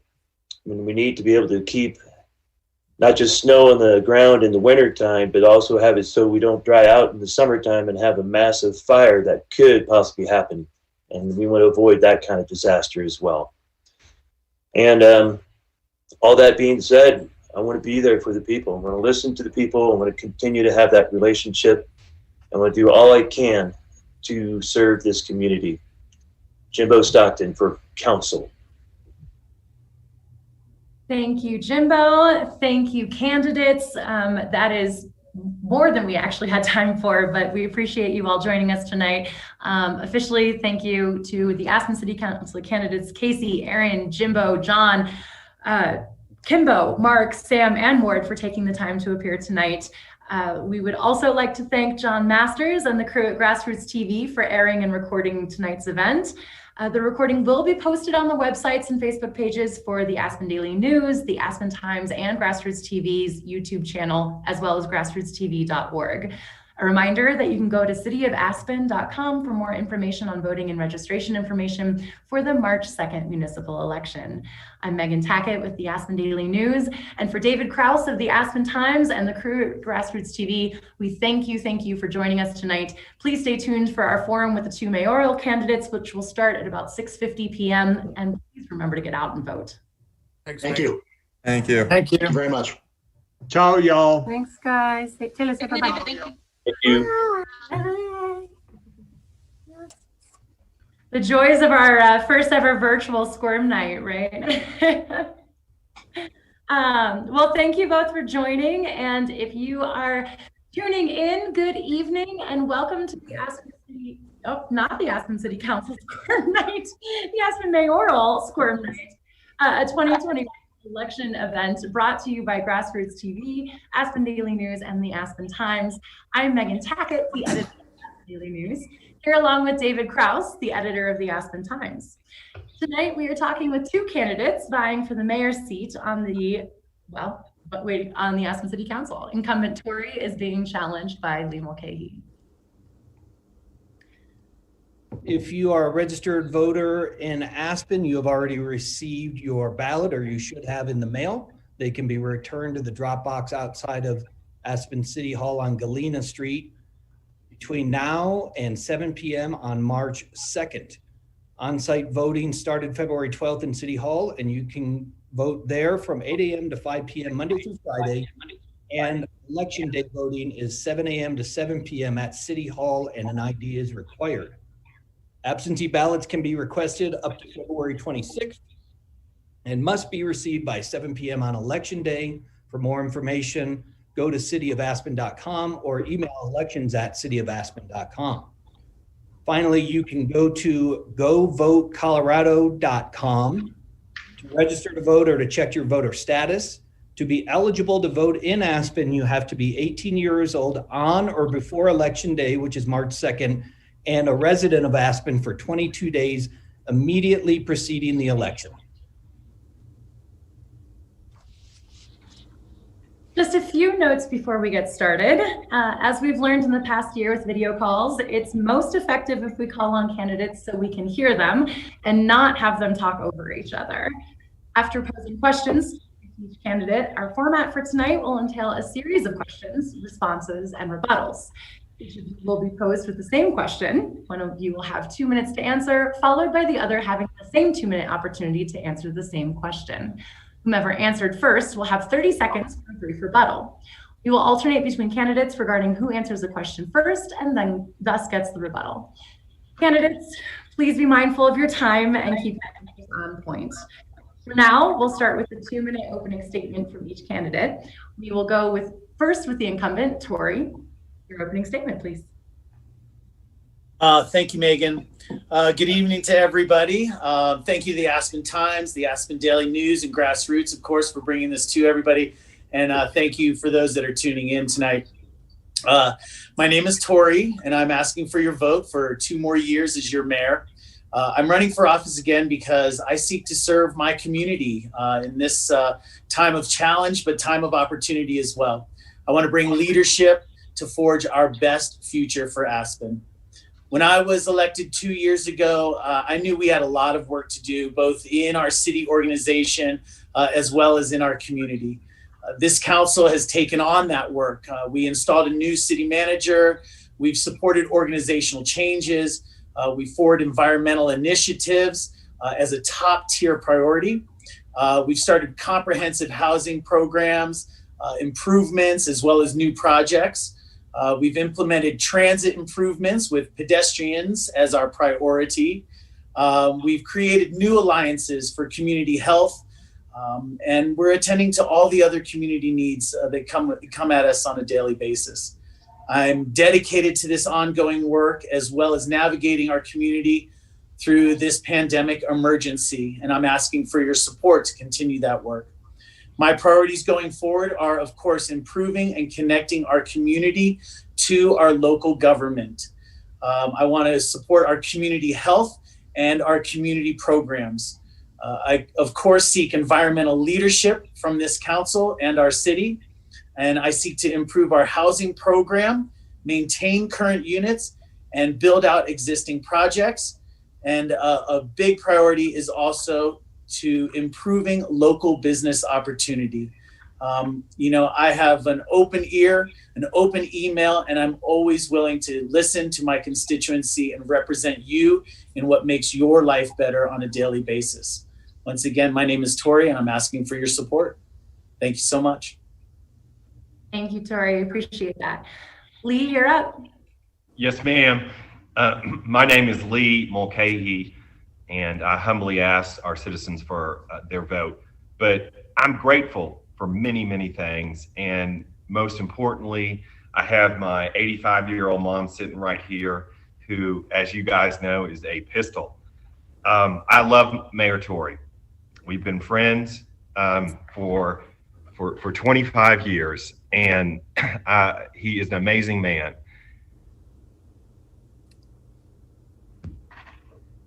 I also have a major crush on our Congresswoman, as Megan knows. My family sponsored both of her Garfield and Pitkin County parties here when she was running for Congress. She made her claim to fame here in Aspen. And when she came to council, Mayor Tory gave her a hug. But Skippy said that when she walked in, fear washed all over his body. Now, Lauren is a Christian, and she believes in love and peace. And she makes no the fact that she believes that the Democrats' plan is to take away the right to defend our lives. She says they're not hiding it anymore. The Democrats are coming for your guns. She got her start here, and when she confronted El Paso Texan Beto, who was running for president, when she said, "No, sir, you are not going to take away our guns." I love and am devoted to this community. In order to be the most human, you must serve something other than yourself. My mom just published her book, and I just want to hold it up right here. It is available in the Pitkin County Library free of charge. She and my father, at the end of their lives, devoted themselves to helping those less fortunate, specifically in Sotik, Kenya. And GrassRoots was kind enough to do a video of the whole thing, and I'm grateful to the Times and Mr. Krause for doing stories on their love for their fellow man. I think that is, yes ma'am, 2 minutes. I humbly ask for your vote. Thank you, Lee. Also, just to address the elephant in the room, much like a cat filter that went viral on an attorney, this yellow shade you're seeing is not an intentional choice, but let's focus on what our candidates are saying today. It's golden, Megan, it's golden. Well, we all work through these video conferences the best we can, right? Thank you, Lee and Tori, for those opening statements. We appreciate it. We've got a couple of questions from our readers that we'd like to pose to the candidates individually before we get into a candidate debate. Specifically, Lee, we'll start with you. According to the FEC, you donated, and you mentioned this, $2,800 to the campaign of new CD3 rep Lauren Boebert, who has said she hopes QAnon is real, and she has been associated with the extremist group, the Proud Boys. Do you support those groups as well? Why or why not? No, sir, that is one of the liberal media lies about Lauren. She believes in peace, and she believes in love, but she believes in the Constitution, bar nothing else. And if you look at what's going on in Washington, D.C., it's frankly, it's very disquieting. Recently, the former director of the Central Intelligence Agency, which has basically dictated tyranny on all kinds of peoples all over the world, said that libertarians in America are domestic terrorists. And I think all of you guys know I'm a libertarian, but I ain't a domestic terrorist. My mother, who is an 85-year-old widow, is a libertarian, but she is not a domestic terrorist. And frankly, this is, if you look at history, and I know you guys think I'm a despicable and a deplorable because I'm Republican. However, if you look at history, you will see that the world's first democracy in Athens, a philosopher said that the tyranny that Athens imposed on its overseas colonies will come back to haunt it at home. And it did. And we're seeing the same thing here in the United States. And people that there was like 75 million people that voted for Donald Trump. And we should not be classified as domestic terrorists. Tori and I, maybe we don't agree on everything, but we love each other. We shake hands. This is something very beautiful. Probably you guys don't know, but the billionaires that own Aspen Ski Co., they also own General Dynamics, which makes weapons. Now, that poses problems for all of us. Yes, sir. Thank you. Thank you, Lee. That was 2 minutes. I'll do that to help you guys out. I think that's probably a good way to do it. I appreciate it. But I guess, Lee, the question that I asked was, do you support the idea of QAnon, even though she said in an interview she hoped QAnon is real? No, sir. And if you actually look at that video, she answered that she didn't know. She is a Christian. She believes in love and peace. And QAnon is something that you guys can say, attach anything to it. Like, for example, that it's child pornographers in the Democratic Party. Well, the reason that got started is because of Jeffrey Epstein. And we don't know what's going on, but he died everyone kind of shakes their head and like, what's going on? The FBI, people are like, they question them now. We question our institutions. And so no, of course, I do not believe in QAnon. And also regarding the Capitol, I condemn any kind of violence. Thank you. I appreciate you answering that question. Tori, next for you. When you made your Board of Health vote to go red, why did you let out that big heavy sigh before raising your hand? The emotion would suggest you struggle with the vote, so why did you ultimately opt to vote in favor of the move? I'm on the Board of Health. I try to represent my city council in that seat and on that vote. So while I may have been conflicted with it, what the direction I had with my city council and that I agreed with is that we were looking for some action. At the time that we went to that red, and before I even go there, I want to give us a lot of credit for not closing for 5 weeks during the height and start of winter, like so many communities did. We chose in Aspen and in Pitkin County to get through, staying open with added restrictions. But I was very proud of that decision making. As we got to the red, it was very conflicting for me personally. We had an incredibly high incident rate at that time. We also had some data that was coming in about locals that were being affected with the virus and some of the spread that was potentially happening at indoor settings. So yes, I was greatly conflicted with that. I was not happy to go to red, but as a representative of my council and somebody that conferred with them about the direction for our community, I agreed that we were going to look for some action out of that. We had come to that table with a few other suggestions of greater restrictions and not going to a full red, but that was what we got from the Board of Health, and we supported that at the time. So yeah, it was a difficult decision. Absolutely. Thank you. Lee, this one is for you.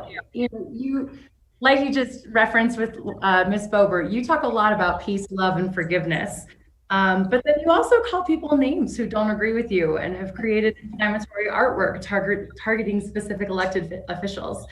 Can you explain the discrepancy between message and behavior there? Well, I think it might be called, I was born in Dallas, Texas. I'm a Texan, and we have very, very wicked senses of humor. However, we will always shake hands with you. Now, Occupy Wall Street philosopher Slavoj Zizek, amazing guy, said that politics is about life and death. And the sheriff of Pitkin County, of Aspen, says that this, regarding my mom, and I mean, she's 85, you guys, come on, seriously, evicting someone at her age in the middle of a pandemic is nothing but a witch hunt. And that's what the sheriff says. Now, I know that's a reader question, and I question maybe possibly where it's from. And look, I like Skippy. However, he's running APSHA. And if you look at history, if you give people unlimited power, they're going to use it. That's why we live in a police state. That's why the American empire imposes tyranny on all kind of Muslim countries, like Everyone thinks Barack Obama, well, he got the Nobel Peace Prize.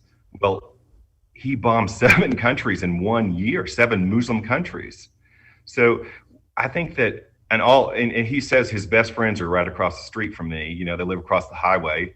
God bless them. You know, I've asked my forgiveness from them, but you know, they just make a lot of money when he bombs countries.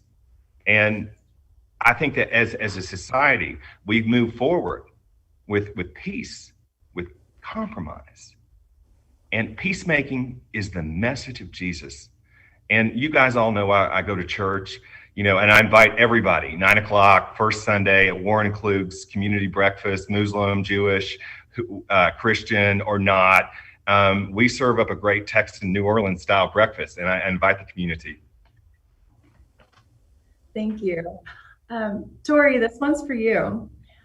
Last year, council met 10 times for a total of 19 hours in executive session.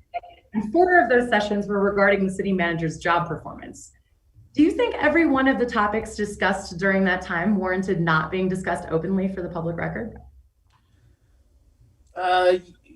Yes, absolutely. You know, we don't take going into executive session lightly, and the topics that we cover in there are definitely items that, and it's not about public consumption or not, it's really about discussions, negotiations, perhaps. So yes, I can honestly sit here and say that not once did we go into executive session without the right foundation and the right regulations overseeing that.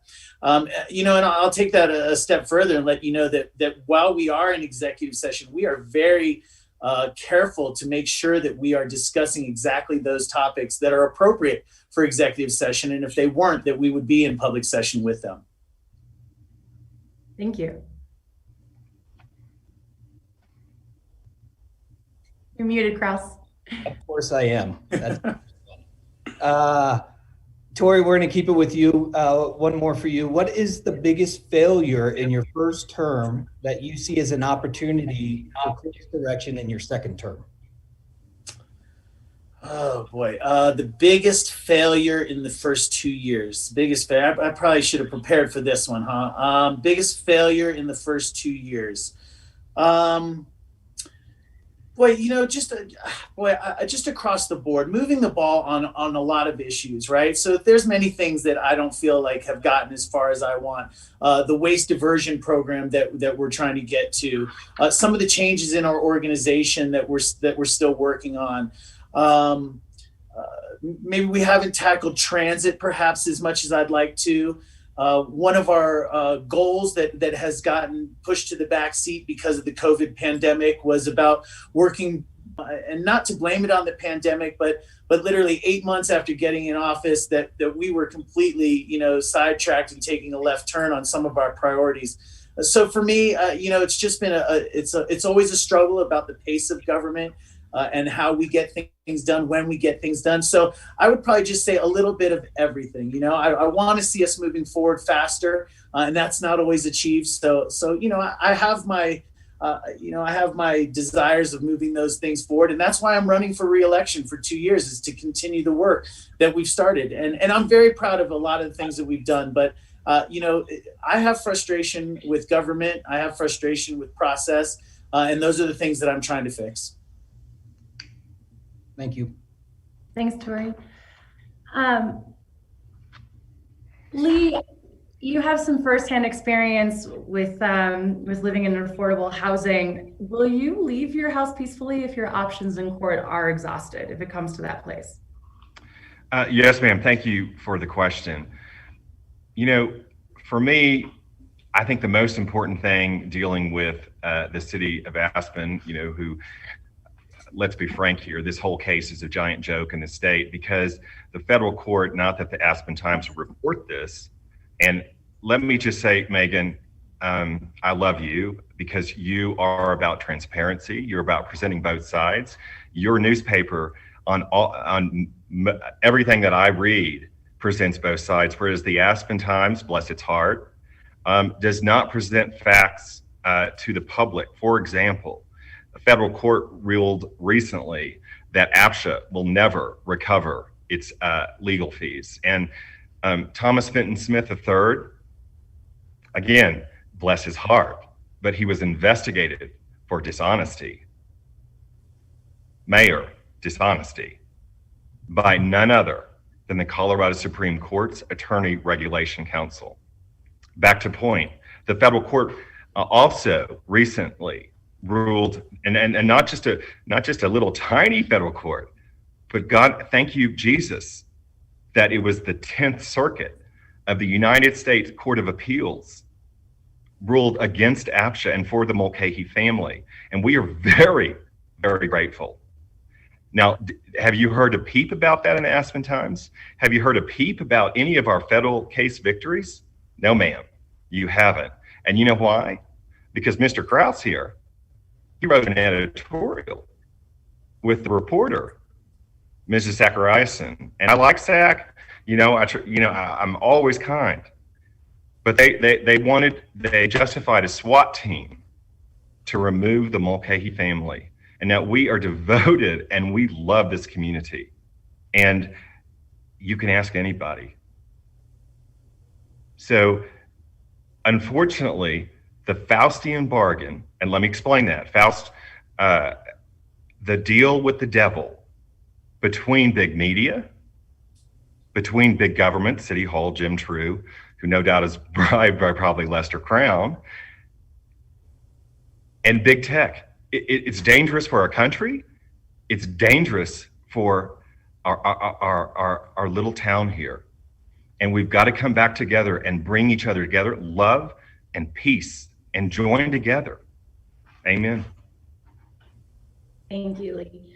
As a fierce advocate for the First Amendment and local journalism, we are very fortunate to be living in a town, Aspen's one of the few towns that still supports 2 newspapers and allows entities like the Aspen Times and Daily News to come together to serve the community, to co-host things like Squirm Nights.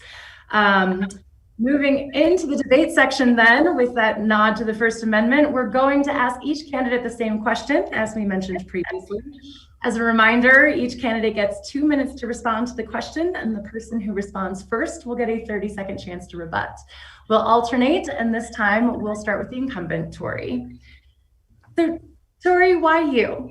How would you describe, I mean, certainly as the incumbent, you have some experience. How would you describe the role of mayor in town decision making, and why do you feel you are the better fit for that role as opposed to your opponent? Thank you, Megan. Number one is my experience here in Aspen, not just on city council. I have lived here 27 years. I've lived everywhere from Basalt to Aspen and everywhere in between, Woody Creek, Snowmass Village. And I've worked a variety of jobs. I started on the Hill. As a matter of fact, Lee and I shared locker room back in the day when we were instructing for the Aspen Skiing Company. I've worked in lodging, I've worked in restaurants and bars, events, and currently as a tennis instructor. I've got a really broad experience and a broad background in this community that gives me the ability to understand many different lives and many different perspectives here. And I think that's extremely important. But then you ask about the role of mayor and why me as mayor. It's all about team leadership. What I do as mayor is to work with my city council members to empower them because they are representatives of the community as well.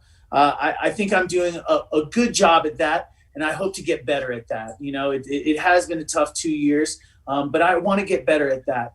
The other part of being the mayor is to be that voice of your community and really find out what that majority is around, build consensus, and not forget the people that are left out of the majority, but also represent the minority. And that's why I think that I'm the best for this role right now, is that my ability to bring people together, to listen to all sides of an issue, and then lead forward with consensus and team building as a foundation gives me the ability to be an effective leader. And as I say, I know that there's room for improvement for me as well. And that's why I'm here for 2 more years to get better at this. One of the priorities for me is empowering this community, bringing them back into their governance, and make sure that their voices are represented on council. And that's really the ultimate job here. So that's why I am the best fit for this job at this time. Thank you, Tori. Lee, why do you think you're the better fit for that role, and how do you see that role as mayor? Elon Musk said the most entertaining choice is the eventual winner. So I love Tory. Everyone knows that. The problem is I'm a labor for it's a company town. We all know that. Skico brags that they employ 4,500 employees. But I believe that I'm a union guy, and I believe that we are stronger together. And as I wrote in the Times today, and thank you, David, so much for allowing me to have a voice without censoring it like you've done before on Tuesday. But no, I appreciate you not censoring me. I'm very grateful for that. I believe that Aspen has a real huge problem with inequality. And I think that when I ran in 2017 against a Democrat, he did not support a raise in the minimum wage. And frankly, it's very exciting because there are protests in 15 cities in the United States right now for a $15 minimum wage. And I think we should all thank President Biden, who is a fellow Irish Catholic, who is intent on doing this. But I think that is just a start, because in Colorado, we've had a horrible history with repression by government and company towns of unions. But I think that as mayor, I would advocate employees joining together in collective bargaining without being banned, because that is our right as Americans. There's a 1935 National Labor Relations Act law that says you as Americans can band together to ask for raises from your employer. Now, Skico says it's no law and it's nonsense or whatever. But we need to join together. And as your mayor, I would advocate for those 4,500 employees at Aspen Ski Company. Thank you, Lee. Thank you, Lee. That kind of actually goes into our next set of questions. Lee, you get to go first here. So if you'd like to continue on, the question is, what are the top 2 issues you wish to address in the near term as mayor, and why? Lee, you've got 2 minutes, please.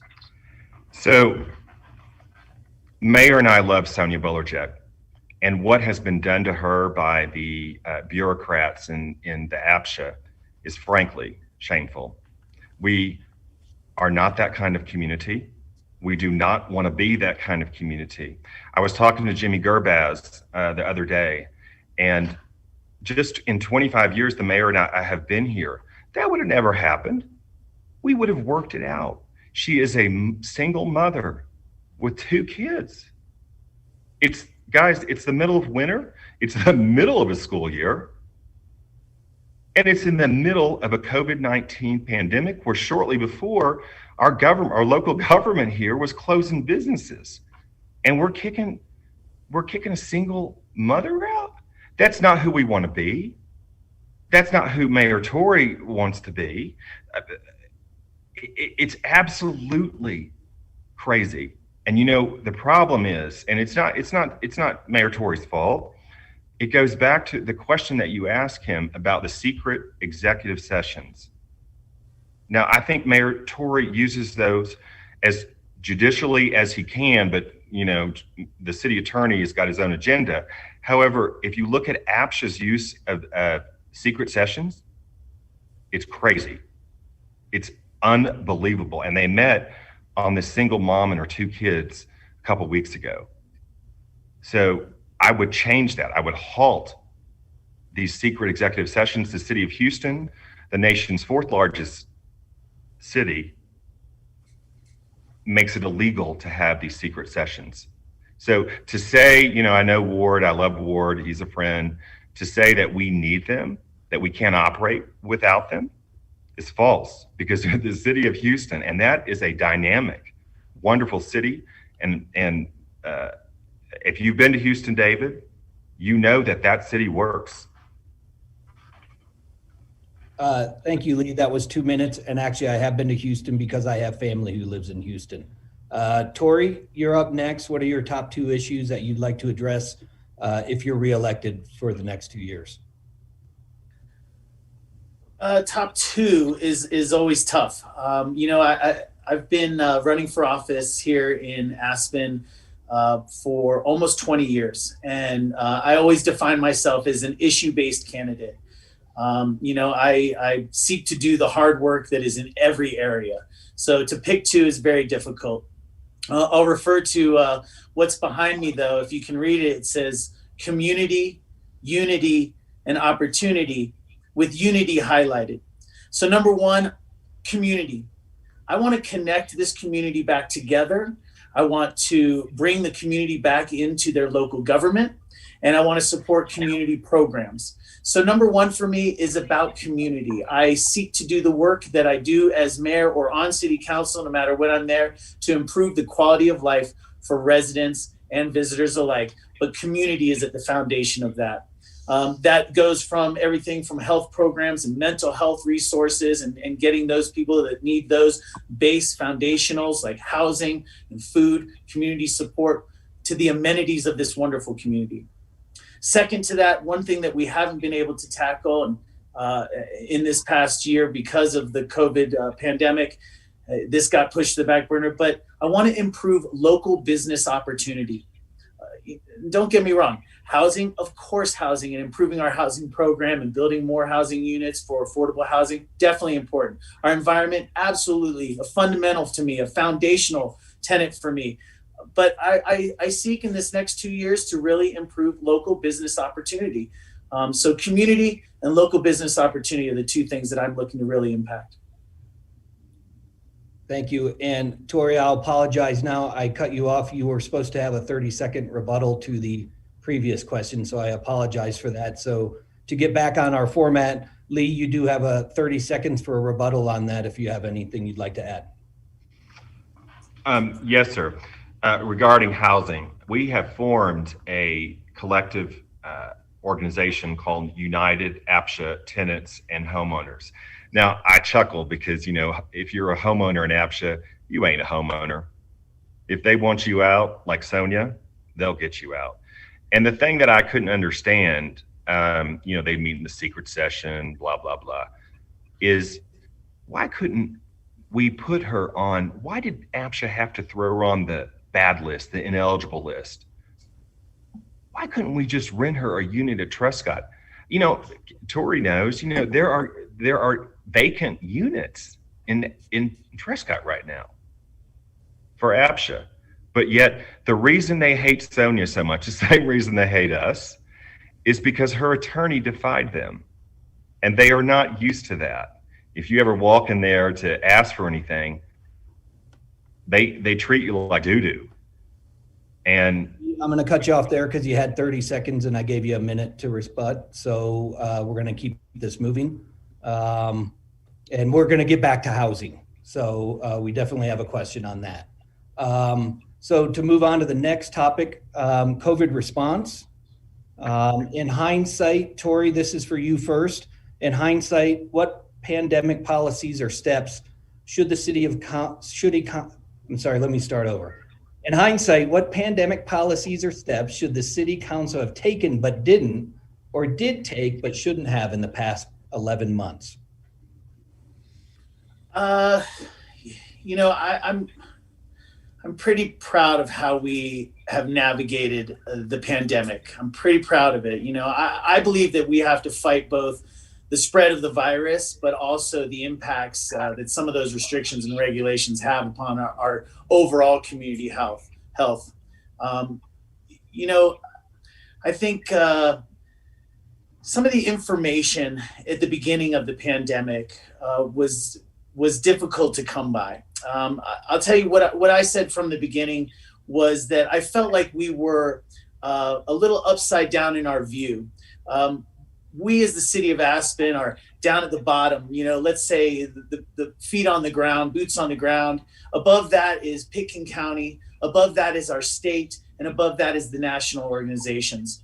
we continually were looking upward for direction from those above us and the larger organizations, whether it was the state looking to the Fed or the county looking to the state. And of course, the city in this whole pandemic has been working with the county, because the county is really that health organization that helps us. So I think maybe one of the biggest mistakes that we made was looking up for that guidance. What we should have been doing is looking down at the people that are really dealing with it and living with it in their daily lives, and learning from them about the measures that we should have been taking, the direction that we should have been taking. That's probably the biggest disappointment that I had. I really felt that there was a disconnect, because we weren't learning our local lessons and then applying the restrictions or regulations that were going to be appropriate for us. And we kept looking for the information and the communication from those above us. And I just didn't think that was timely. I didn't think that they were knowledgeable and had the information and data that they could have gotten from us and that we were experiencing. So perhaps that's our biggest failure there. Thank you. Lee, to you, the question is, what pandemic policies or steps should the city have taken but didn't, or what the city did take but shouldn't have in the past 11 months? Go ahead, you have 2 minutes. Yes, sir. Thank you. I don't think that it's the bureaucrats' decision to decide what is essential. I think that we have a constitution, and it guarantees us life, liberty, and the pursuit of happiness. So if you ask me, I listened to your earlier forum with Casey and Mark, and those are small business owners. I do not think that, and I joke, King Greg, I kid him, but he ran unopposed from the county, and Queen Kelly ran unopposed. The problem is that they think that they are above the law. And we have an issue with this, because people that run their own business, like myself, do not want to be told to be shut by someone that is getting almost $100,000 salary per year. Now, I don't want to criticize Tory, because I think that he tried to support the small businesses. But when you've got bureaucrats that act like occupying soldiers, we have a problem. A real problem. And you see protests all over the world, not just in the United States. You see them in Denmark, you see them in Holland, you see them in Germany. Anytime, Mao said, and this is ahistorical, Mao said that when you have great disorder under heaven, he was a communist, the situation is excellent. And why is that? Because they can seize power, they can gain more power. And the liberal Democrats, I'm excluding Tory because he's an independent, they could not pass up this crisis without trying to grab more power. And what happened? Citizens came together, they got Chris Bryan, and they went forward in solidarity. God bless them. And God bless those people that stood up for the small businesses. That's the backbone of America. Thank you, Lee. Tory, 30 seconds. No rebuttal, if that's all right with you, David. Totally fine. We'll keep this baby moving on. Thank you, guys. And on that note, it is time that we shift to housing. Affordable workforce housing continues to be an issue in the area and undoubtedly will be for years to come. What specific workforce housing types or projects do you feel should be prioritized for Aspen? And Lee, you get to go first on this one. Well, I'm sure y'all know that I favor private-public partnerships. I believe that people, if they have an investment in their home, that is the great American dream. The problem with Aspen is we're tied down with our amount of space. But you got a whole I used to live right next to the lumberyard. That is humongous. You could do so many tiny homes there and give people their own investment. And APSHA's only had one attorney investigated for dishonesty and conflict of interest by the Colorado Supreme Court's Attorney Regulation Council. Only one attorney in 35 years. And he is you can ask Sonia, Mayor knows, he is a prime time bully. To evict a single woman and her 2 kids in the middle of a pandemic, I can't stress that enough. That is not the community that we want to be. It is not the community that we should aspire to.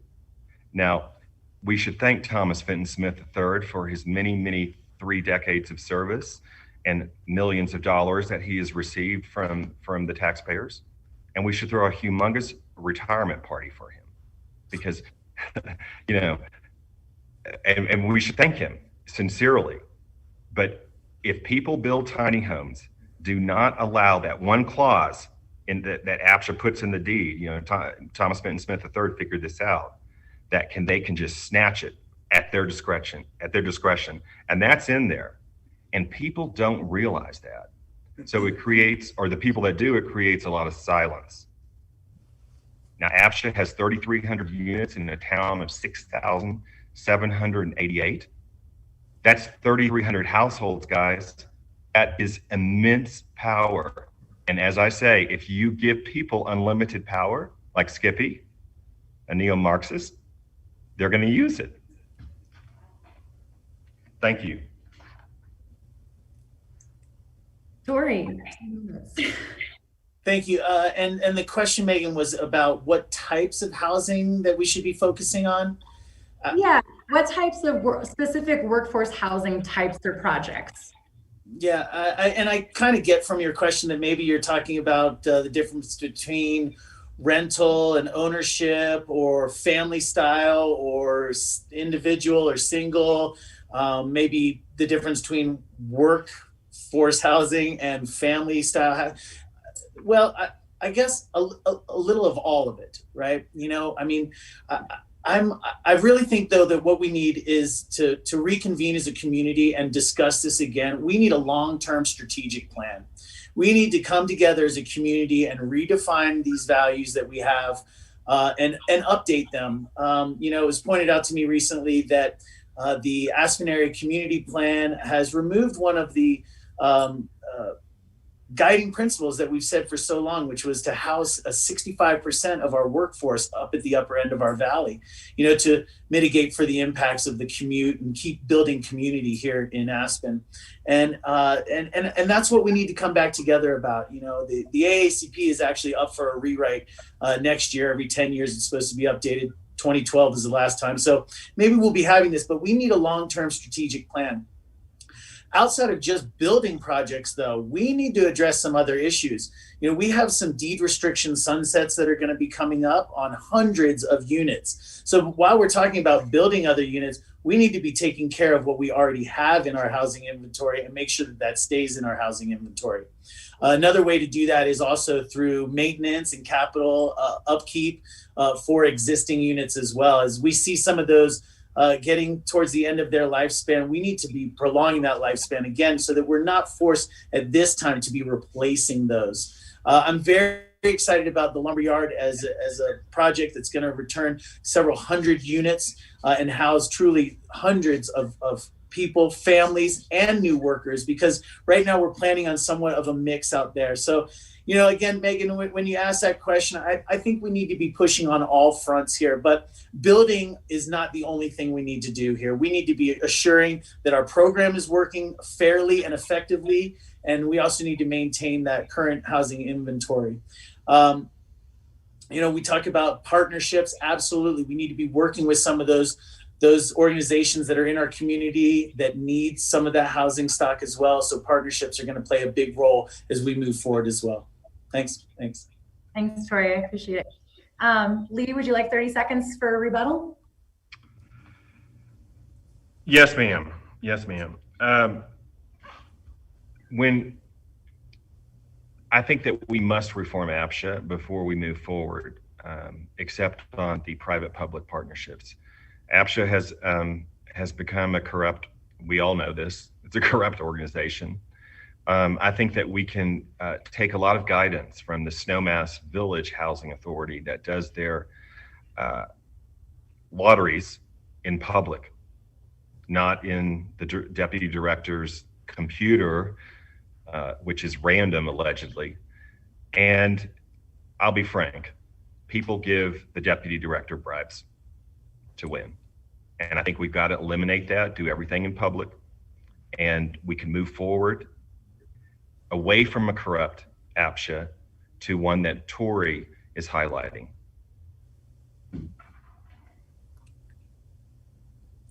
All right. Well, thank you, candidates, for that conversation. We are at the point now where we're going to wrap it up with 2-minute closing statements before we finish up the forum. So to close it out, since Tory went first on his opening statements, we'll go first to Lee for your closing statement. Lee, you've got 2 minutes to finish up today. Yes, sir. I realize that the Democrats say I'm an idiot and didn't go to high school, but I do have a PhD. I studied at the Sorbonne. I studied at the University of Salamanca, and I'm very grateful because my father came from nothing. He was the American Horatio Alger story. I say that you can learn a lot about a person from their parents.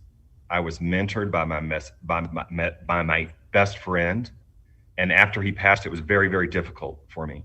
But I've had mentors in the church, and I have this amazing Mama Sandy over here. Many of you know her, and David, thank you so much for running those articles about her.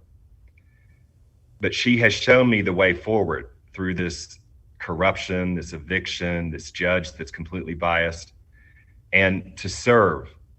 And she is a light to all of us. Now, I did want to say that at church, I'm a libertarian. That's my guiding philosophy. I'm not an authoritarian like the local Democrats here. I believe that I just want to be left alone. And I think that Mayor Tory, when let's be honest, he's going to be reelected. And I want to be the first to congratulate him right now. But I think that we can see a way forward, because all we're asking for peace in this community, a vote for Lee Mulcahy's a vote for peace, but it's just to rent the home back that we built. And we can devote ourselves to, if you want to find us, we have no problem with that. We'll do community service, and we'll enjoy every minute of it. But we are valuable members of this community. And Athens, prophets are not always real popular in their hometown, but do not evict the Mulcahy family. Love the Mulcahy family as we love this community. Thank you so much, David. Thank you so much, Megan. Everyone knows I love Megan Tackett, and Mayor, love you too back. Thank you, Lee. Thank you, Lee. Tory, your turn for your closing statement, please. Thanks again, Aspen Daily News, Aspen Times, GrassRoots, and of course, everybody that's watching. The first thing I want to say is how impressed I was with the council candidates. There are some really great people that are running for office there, and I would be happy to serve with any of them. They really showed well in the debate earlier tonight, so really proud of what we saw there. And I came into office 2 years ago at a time when this city had an interim manager. We had no organizational mission or value statements. We just started a large city office project with multiple approvals on development projects downtown. We had a failed transit proposal and few environmental gains of recent. 8 months later, the global pandemic of COVID-19 impacted every aspect of life and changed the face of our priorities to emergency relief and stabilization. It's been a challenging 2 years, to say the least, but I'm honored to be a leader in this community. I'm proud of so much of the work that we have accomplished, but I know that we have more to do. I'm asking for your vote to continue to improve our organization, bring the community back into the fold, balance the fight against COVID and overall community health. I want to lead Aspen in a direction with our community values of health, opportunity, and quality of life. I know I'm not perfect. I seek to get better, and I seek to get better as a representative of my community. So I ask to represent you on this city council, in City Hall, and in our community. I thank you guys so much for the opportunity to talk to you tonight. I can't believe that it's been an hour already. You know, I truly love this community, and I seek to serve it for 2 more years as your mayor.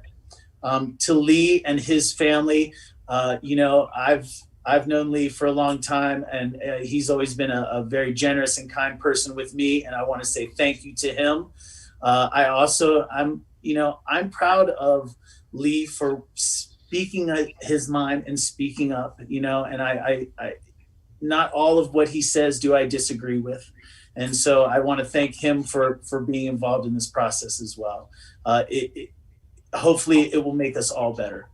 But once again, I'm asking for your vote and your support for 2 more years as your mayor. Thank you guys so much. Thank you both, gentlemen, and thank you. That is all the time we have time for, really. So we would like to thank the Aspen mayoral candidates, Tori and Lee Mulcahy, for appearing tonight. We would also like to thank you, Megan. Thank you. We would like to thank John Masters and the crew at GrassRoots TV. Without them, this would not be airing or recording nearly as well, I'm sure. The forum has been recorded and can be found on the websites and Facebook pages for the Aspen Daily News, the Aspen Times, and the GrassRoots TV YouTube channel, as well as on grassrootstv.org. A reminder that you can go to cityofaspen.com for more information on voting in the March 2nd municipal election. I'm Megan Tackett with the Aspen Daily News, alongside my gracious co-host David Krause of the Aspen Times and the crew at GrassRoots TV. We thank you for joining us tonight. Please remember to get out and vote.